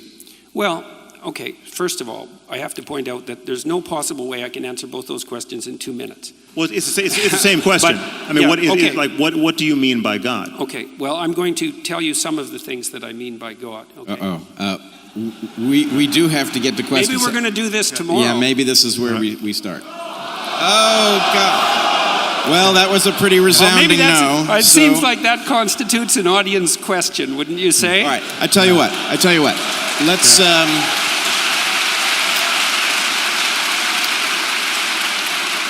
let's do this, but let's be deliberate about time. Okay. Well, I'm going to read some things that I wrote because it's so complicated that I'm not sure that I can just spin it off the top of my head, and so you'll have to excuse me. So, and what I'm going to do is sort of paint a picture by highlighting different things. So now I already made one point here. I made the point that part of the conception of God that underlies the Western ethos is the notion that whatever God is expressed in the truthful speech that rectifies pathological hierarchies. And that isn't all it does. It also confronts the chaos of being itself and generates habitable order. That's the metaphysical proposition. And that's best conceptualized as at least one element of God. And so I would think about it as a transcendent reality that's only observable across the longest of time frames, the longest of iterated time frames, to your point. So here's some propositions, and they're complicated, and they need to be unpacked. So I'm just going to read them, and that'll have to do for the time being. So God is how we imaginatively and collectively represent the existence and action of consciousness across time, as the most real aspects of existence manifest themselves across the longest of time frames, but are not necessarily apprehensible as objects in the here and now. So what that means in some sense is that you have conceptions of reality built into your biological and metaphysical structure that are a consequence of processes of evolution that occurred over unbelievably vast expanses of time, and that structure your perception of reality in ways that it wouldn't be structured if you only lived for the amount of time that you're going to live. And that's also part of the problem of deriving values from facts, because you're evanescent and you can't derive the right values from the facts that portray themselves to you in your lifespan, which is why you have a biological structure that's like 3.5 billion years old. So God is that which eternally dies and is reborn in the pursuit of higher being and truth. That's a fundamental element of hero mythology. God is the highest value in the hierarchy of values. That's another way of looking at it. God is what calls and what responds in the eternal call to adventure. God is the voice of conscience. God is the source of judgment and mercy and guilt. God is the future to which we make sacrifices and something akin to the transcendental repository of reputation. Here's a cool one if you're an evolutionary biologist. God is that which selects among men in the eternal hierarchy of men. So, men arrange themselves into hierarchies, and then men rise in the hierarchy. And there's principles that are important that determine the probability of their rise, and those principles aren't tyrannical power. They're something like the ability to articulate truth and the ability to be competent and the ability to make appropriate moral judgments. And if you can do that in a given situation, then all the other men will vote you up the hierarchy, so to speak, and that will radically increase your reproductive fitness. And the operation of that process across long expanses of time looks to me like it's codified in something like the notion of God the Father. It's also the same thing that makes men attractive to women. because women peel off the top of the male hierarchy, and the question is what should be at the top of the hierarchy, and the answer right now is tyranny as part of the patriarchy, but the real answer is something more like the ability to use truthful speech in the service of, let's say, well-being. And so that's something that operates across tremendous expanses of time, and it plays a role in the selection for survival itself, which makes it a fundamental reality. Jordan, if I can I just cut in here with one question? I'll stop with that for now. What?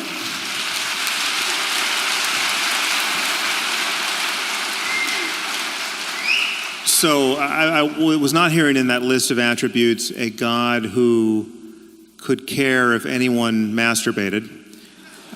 I was not hearing a God who... Depends on what else is stopping you from doing, Sam. Well, sorry, I missed that. I said it depends on what else it's stopping you from doing. Well, yeah, okay, so it's yeah, important to live. But seriously. It's important to do something other than masturbate. Yes. Yes, which actually constitutes a problem for many people. Which is harder than it sounds. Yeah. I'm not hearing a God, a personal God who can possibly hear anyone's prayers, much less answer them, right? And so I'm wondering what percentage of religious people who would say, "Oh yeah, I believe in God and it's the most important thing in my life." What percentage of those religious people do you think have in mind a God of the sort you just described? I don't know, Sam. It's a good question, because when I go talk to people, when I talk to people online and use exactly this terminology, millions of people listen. So it's not so obvious what percentage of people see it this way. It may be that they have the intuitions, but they haven't been articulated well. I mean, this is the problem. This is what worries me about this. So, you could do the same thing with the idea of ghosts, right? So people traditionally have believed in ghosts. It's an archetype, you might say, the ghost. Survival of death is certainly an archetype. And we know what most people most of the time mean when they say they believe in ghosts. And I say, I don't believe in ghosts. And you say, no, you do believe in ghosts. Ghosts are your relationship to the unseen. That's a ghost. So you have a new definition of ghost that you're putting in the place provided, which I have to say, well, of course I have a relationship to the unseen, so yeah, I guess I do believe in ghosts. You know, you win that argument. But that simply isn't what most people mean by a ghost. Most people but you mean... can't use that simplified argument about my conception of ghosts as an analogy for the propositions that I just put forward. This is what I see you do. I mean, maybe you have more to say on the topic of God, but this is what I hear you doing with God. You have defined the God that most people believe in, and we know this is the God that most people believe in. I was asked what God I believed in. I'm asking you what percentage. Yes, but you by shifting the definition, you have robbed the noun, the traditional noun, of its traditional meaning, and you're imparting to people a sense. Wait a second, people. I'm not so sure. What do you mean by traditional meaning? Look, it's one of the elemental claims in the Old Testament is that you're not even supposed to utter the name of God, because by defining it too tightly, you lose its essence. And so let's not be talking about what the classical definition of God is here, okay? It's a historical non-starter. Okay, and there's plenty of religions that make it... Can I check in with the audience? Is the audience all right with us continuing down this road? Okay. So can I jump in here? You're sacrificing your Q&A. So yeah, that it is at the expense of Q&A. That's what you're giving up. But I think it's probably worth it. So let me say, Sam, I do not believe in a supernatural God, but the God that I heard Jordan just describe, I do not have any difficulty understanding why he might care if you masturbate, and I also don't have any trouble figuring out how he might answer prayers. Well, tell me more then. Well, I can tell you how a prayer might be answered. Okay, but these are it's specific, so you could let me do that. It'll be interesting. So I'm not Jordan. We've not talked about this. If I heard an answer from him that actually would satisfy me as to what the mechanism of action might be, that'd be pretty interesting. And if he can tell me what I heard, I think it would suggest that we're not just making up stories here. Okay, so you might like this, maybe not, but, well, it's possible. Okay, so imagine that, so let's imagine that hellish situation that you laid out. Okay, but let's put the extra twist in it, because one of the things that we both decided, I think, was that you also have to build in the intent into that. So let's say the hell that we're talking about isn't the victim of the terrible massacres that you laid out in the jungle story, but a perpetrator. Okay, so someone who's actually acted in a malevolent manner, truly malevolent manner. Okay, or maybe perhaps we wouldn't have to take that extreme case. We could say, well, perhaps you've decided that, any of you've decided that you've seriously done something wrong. Okay, and that you want to get away from hell. You want to make things better. Okay, so here's an exercise you can try. So what you do is you sit on the edge of your bed and you say, okay, what I did was wrong. And you have to really believe this, right? So you've thought about it. It's killing you. It's killing you. So now you're penitent and you're confessing, let's say. And you're confessing to yourself as much as to anyone. And you say, I really want to know what I did wrong, and I really want to know what I could do to put it right. And I'm willing to accept any answer that will manifest itself to me. You try that. See what happens. Well, that's a prayer that will be answered, and it won't be answered in the way that you want it to be answered. I can bloody well tell you that. Okay, but that... Well, what are you communicating with when you do that? What are you communicating with when you do that? No, that is something that is a process that I'm familiar with. It doesn't require any supernatural explanation, and it certainly doesn't require that we imagine that any of our books were dictated by the creator of the universe. I didn't say that it required any supernatural explanation or that it required the book. I was asked to provide an instance of prayer that worked, and that's what I did. I didn't do anything other than that. That's fully understandable in terms of human psychology. And it's not understandable because we don't know where the answer comes from. Well, we don't know where anything comes from. That's true. Yeah. Okay. So yeah.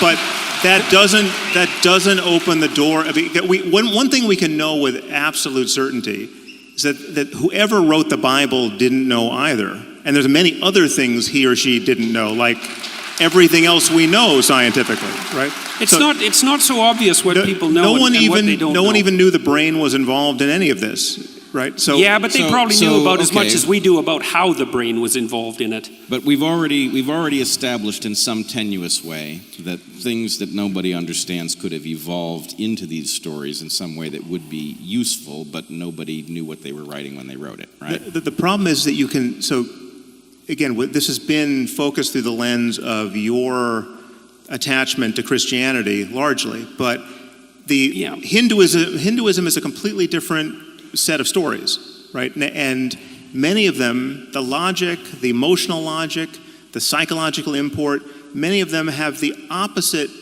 valence from any Christian story you would tell.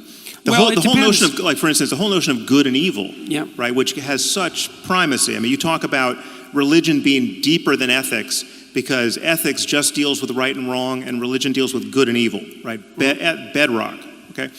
Good and evil do not have the same meaning in the East. Buddhism and Hinduism do something very different with good and evil. I'm willing to accept your definitions of good and evil for the current argument. The truth is, there's just not even, evil is just ignorance on some level. It's just, evil is just You haven't met any real evil people if you believe that. Well, okay, so then all the Hindus and Buddhists are wrong about this. That's a possible claim. I'm just saying that there's over 1 billion people who have a religious system of stories from which they derive all kinds of meaning, to which they're mightily attached, to where we could play the same game of archetypal interpretation and valuing, and yet the cash value with respect to good and evil is irreconcilable with what you get from Christianity.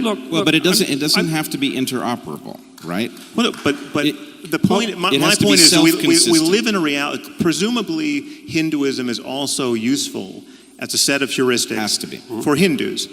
And if Hinduism, as a matter of doctrine, and as a matter of the interpretations of the heuristics by the devout in both systems, if Hinduism and Christianity are irreconcilable, right, then there must be a deeper level of reality that explains why they both work, that can't be reducible to Christianity being true or Hinduism being true.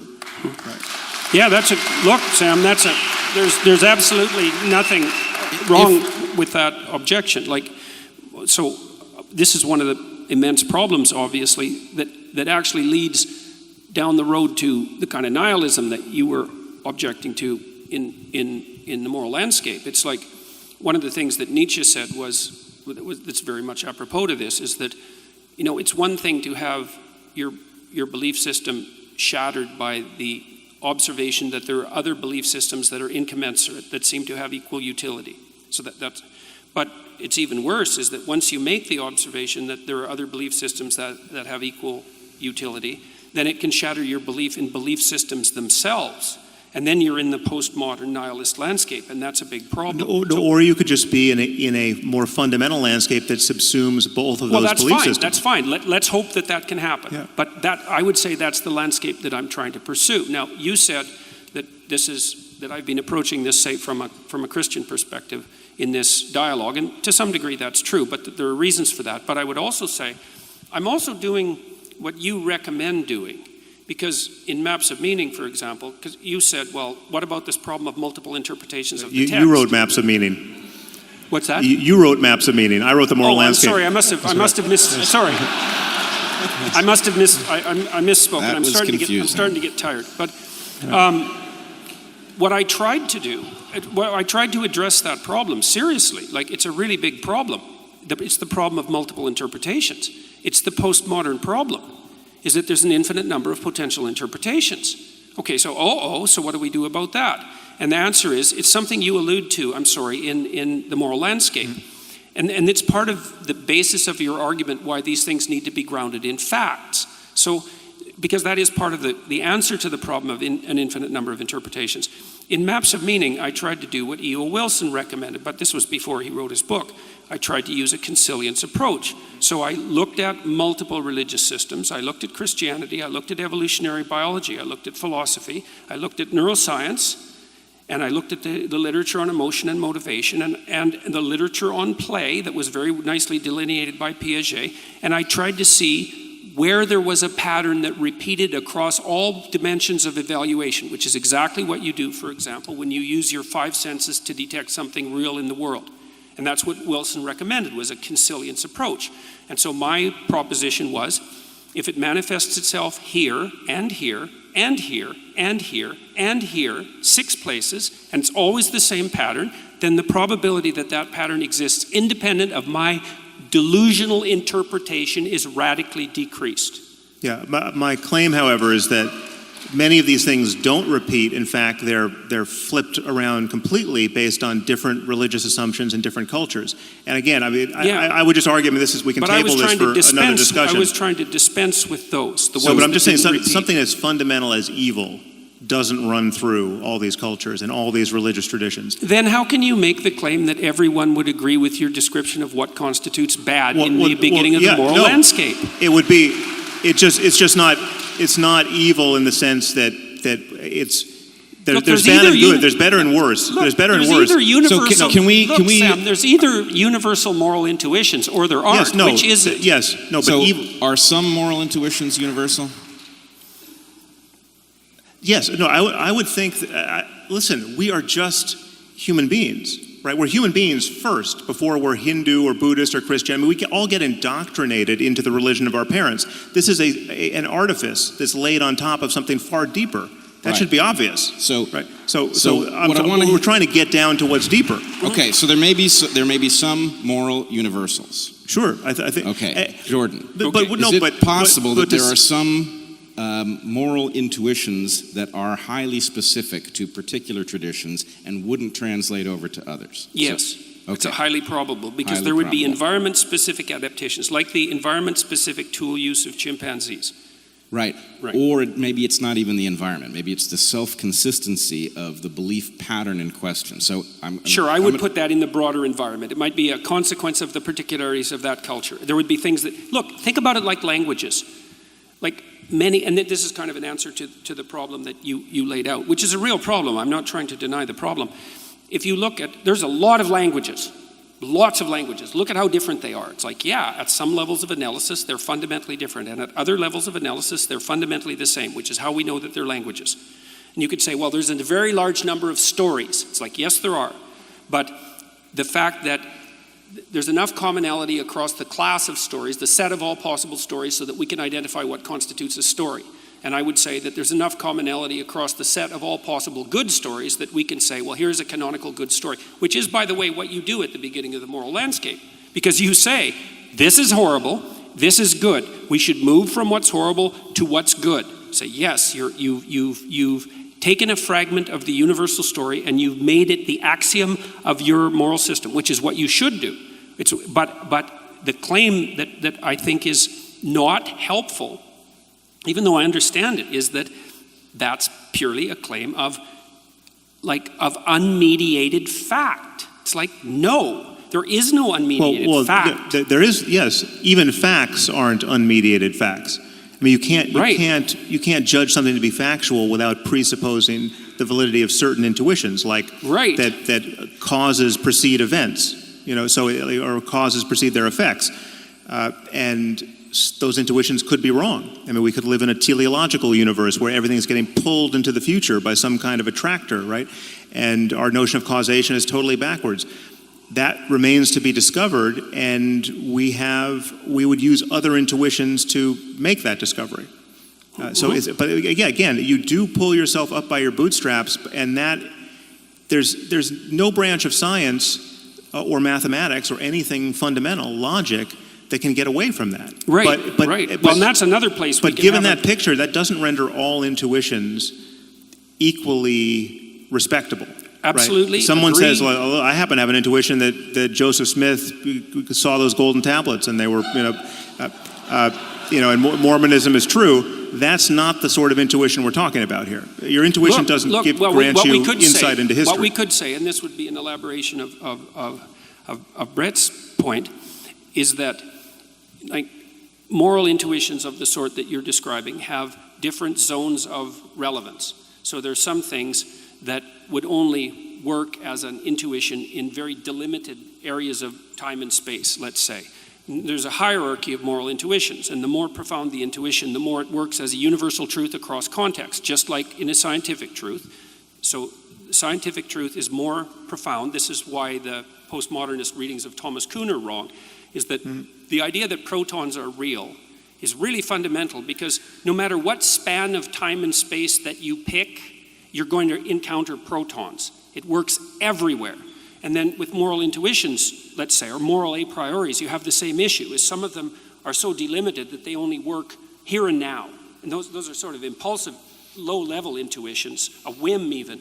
But some of them are really, really deep. The ones, for example, the one that orients you to make the claim that you made in the moral landscape, that the hellish story is bad and the heavenly story is good, right. I would say that's one of the deepest, most context-independent moral intuitions, which is kind of the claim you make, except you claim that it's a fact. And again, back to my fundamental concern here in the difference, with respect to the difference with how we talk about these things, to call that thing God is fine. That's a God I have no problem with, right? But that's not how most people most of the time are using the word.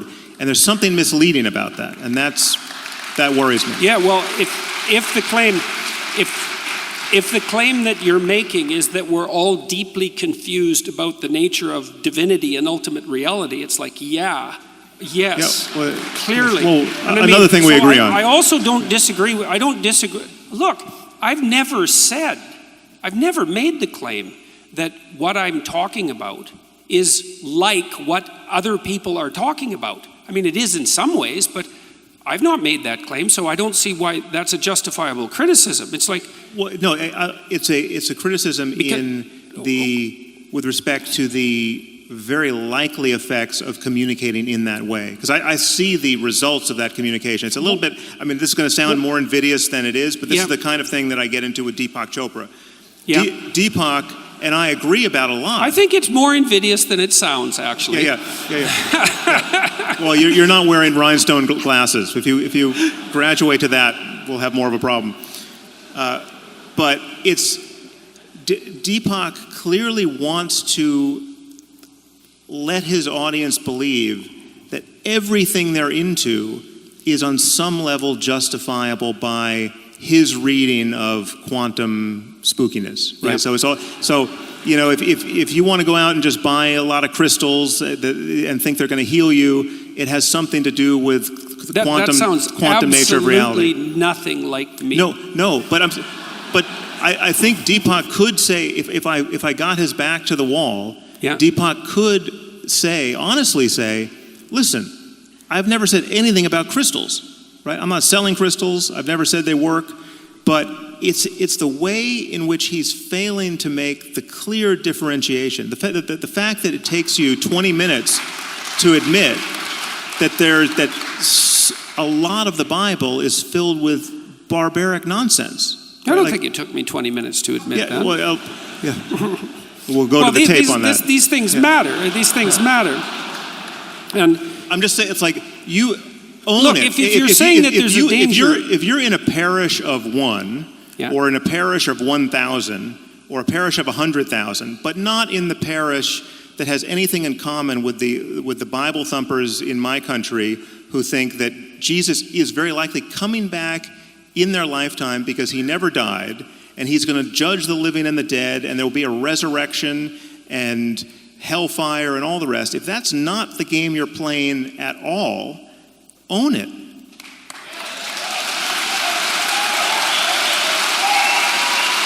Why are you all applauding about that? It's like, what do you mean own it? It's like, I already made my claim. It's like, I'm not playing a religious fundamentalist game. So what's all the applause about? So I don't understand that. And own it, it's like, I was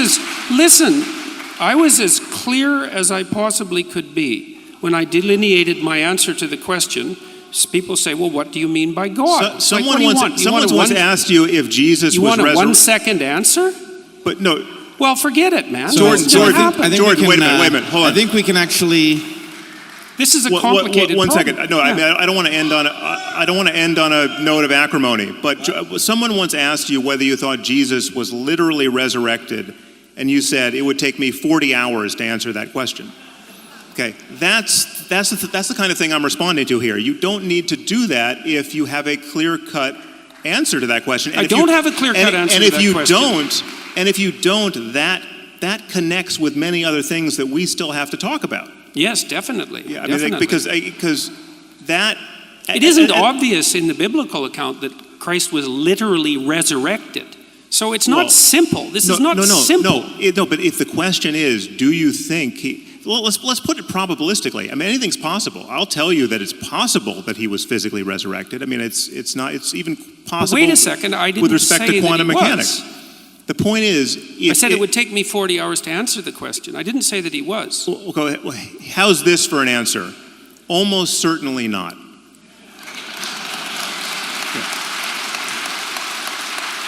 What's wrong with that answer? You want? I think I know what's wrong with that answer. It's a fine answer, and people have been giving that answer for a very long period of time, but the idea doesn't seem to go away. Okay, but that's evidence of what exactly? I don't know. Okay. Well, I can tell you one thing it's an evidence of. There's a deep idea. Let this be the doorway to our next 3-hour conversation. Sure. We have 10 minutes left. Okay. Well then, let's answer that question in 10 minutes. So wait, I want you to trust me here. You for whatever reason decided I should moderate, so I want you to trust me. For one thing, you have been doing yeoman's work. Sam, I really would like to answer that question. But I'm trying to figure out. People seem to think that I'm trying to evade the question. It's like, I'm not evading the question. I'm trying to figure it out. People have been arguing about this for 2,000 years. It's like it's not simple. But that's a symptom of the effect of religious dogmatism for 2,000 years. No, it's not. Okay, It's partly a symptom of that. It's also partly a symptom of the idea. The resurrection of Jesus is clearly an important question, but you've raised a much bigger and more pressing question for the audience, which is whether or not God cares whether they masturbate. So I actually think if we pursue that answer, that we will actually wrap this up in a way that... You yes. want to end this on masturbation? I think we owe it to them, too. Okay. So, give me a little leash. The floor is yours. Okay, great. How did I end up here? All right. So here's the question. Let's just figure out if we can determine why God might care if you masturbate, right? So let's suppose that we have a story, a heuristic of some kind that stands in for something. And the story is God is watching. He sees you always. He doesn't want you masturbating, so don't you dare. What happens? What happens? Yeah.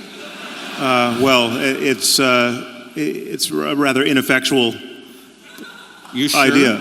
Yeah.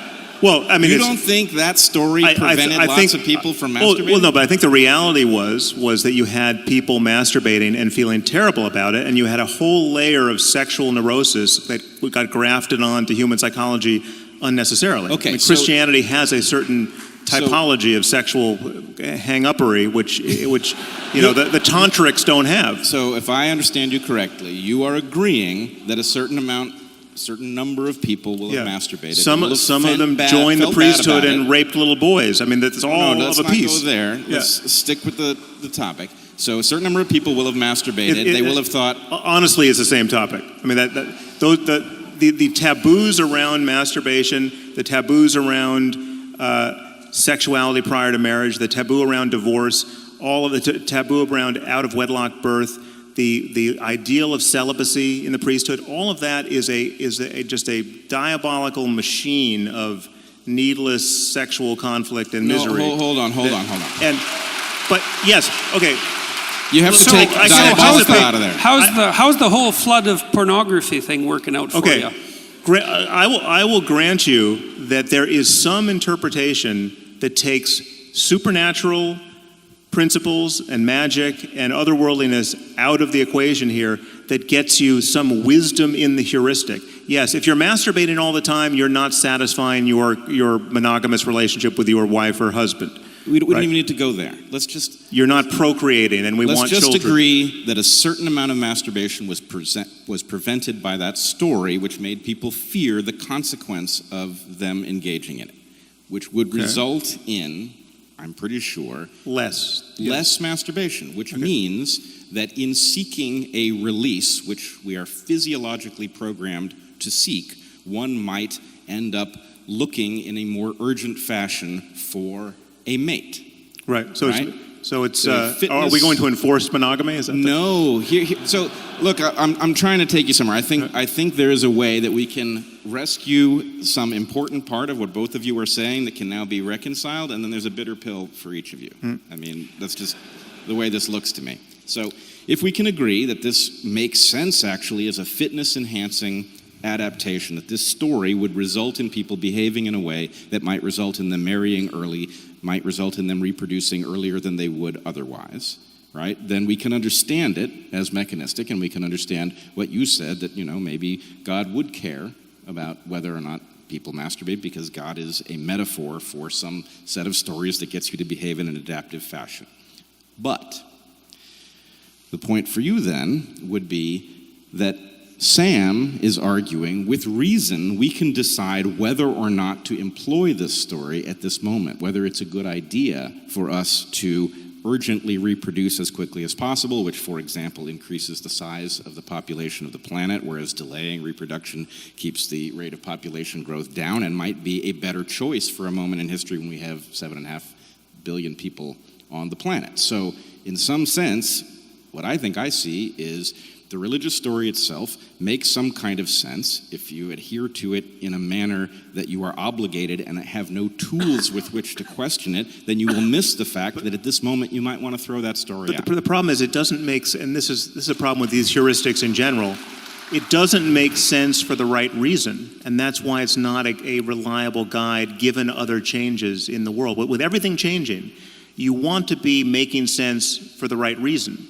You don't want it, so useful fictions have to be retired at a certain point. Useful truths stay true. I mean, because they're based on your engagement with reality. And so to take your point about pornography, which I think is totally valid, you could have a completely rational conversation in terms of human psychology and sociology and what you want society to look like about the corrosive nature of pornography, right? That's not, you don't have to be a Victorian prude to worry that there might be something wrong with the infinite availability of pornography to 13-year-olds and above, right? I mean, that's I don't know what generation of human beings we're raising in the current environment. It's quite worrisome, actually. But again, you don't have to invoke mythology to do that. And I would say the temptation to invoke mythology, to say, well, you actually, So how do you do it? Poseidon really gets pissed off when you masturbate. How do you do it? How do you do it? We don't have a mechanism. We have no mechanism for controlling that. Talk about the effects moment. on human relationships and your own mind and your own intention and the way you view other people. Sam, that barely works for sex ed. It barely works for condom education. What was that? It barely works. Like those sorts of educational interventions to stop that kind of fundamental behavior have very little effect. Well, people aren't nearly as amenable to behavioral changes as a consequence of rational educational interventions as you might hope. I mean, and that's part and parcel of very broad clinical literature. They're not as amenable to dogmatic intrusions either. I mean, they are, and that might be a problem. And there are problems with that. Well, no, because they're, again, this is just. Like the terror of God in that situation. The problem is that even if you could make the case that a dogmatic attachment to one or another religion was better, all things considered, than being secular, truly secular and truly rational, right? It's vulnerable. It's vulnerable to every next thing we find out. I mean, that's why it's like, you could have said, if you go back, 200 years before the germ theory of disease, you could have said, well, all of these dietary taboos and taboos around, hand washing and foot washing, it's actually very wise. The wisdom of the germ theory of disease was sort of built into our scripture, and people were there was a kind of differential level of survival based on those who really adhered to these practices and those who didn't. Okay, but it's blind to the actual variables, like there's nothing special about shellfish necessarily, or there's nothing special about pork necessarily, or whatever the example is. And once you get the actual variables in hand, then the whole edifice comes crashing down, and then you really just want to understand the variables that work. Look, I don't know if the whole edifice comes crashing down, and it isn't clear to me that you want to claim that, because one of the things you did say in the moral landscape, and I think this is associated with your interest in spirituality, is that there is some baby mixed in with the bathwater. And the question is, how do we distill that out? Yeah. And the objections that you're raising are the objections that are, look how difficult it is to do the distillation. It's like, yeah, absolutely, man. And it's not like I'm a foe of the Enlightenment. I think you Enlightenment types, and I put Pinker in the same camp, radically overestimate the degree to that was a casus sui. It's like everyone was barbaric and superstitious until 1750, and some miracle occurred, and now we all became enlightened. Like there was a lengthy developmental history clearly of we that. all haven't. I mean, this is hence our complaining about the problem. And most of the world hasn't had the Enlightenment yet. True. On some level. Look, I'm no foe to the Enlightenment, but I think that it had a lengthy developmental history that is radically underplayed by the people who ground it purely in rationality. It's clearly still developing. My point is, we should be able to agree that having a worldview guided by a continuous, honest engagement with reality insofar as we can apprehend it is better than having a worldview solidified or anchored to unchanging ideas that were born of people who had none of our present tools, none of our present insights into anything. Well, it depends on the principles. It depends on the principles. Like I would say, there are situations where that clearly applies, but I think there are broad principles. And again, we should probably stop with this, I think. Yep, we're about there. Because I'm starting to get tired. I'm sure everyone else in here is starting to get tired. Well, I'm starting to get tired anyways. And I mean, there are principles, there are higher order principles of the sort that I described that you also appear to rely on in the moral landscape, the idea of these profound moral intuitions. Yeah. And so that's what I'm after, is what are these profound moral intuitions and what is their source? And like, I'm also perfectly willing to make the claim, and have in fact in detail, that these moral intuitions, see, this is a place where we differ a little bit. It's like, and maybe we can go here tomorrow night.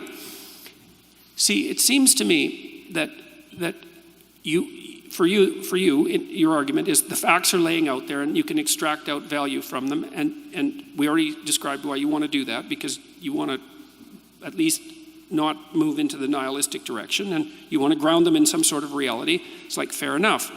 But the thing is that the facts, as they are, have been around for a very, very, very, very long time, right? Let's say 3.5 billion years, the entire expanse of life. And it's the operation of those facts on life that has produced the a priori implicit interpretive structures that guide our interaction with the facts.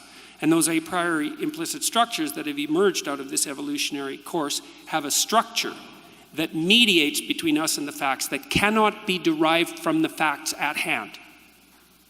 And so then the question is, what is that structure?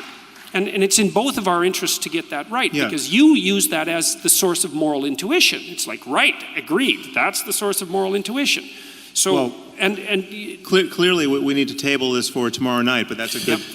Guys, I'm just going to interrupt you. You guys, let's give Jordan Peterson, Sam Harrison, Brett Weinstein a huge hand. Let's go. Thank you.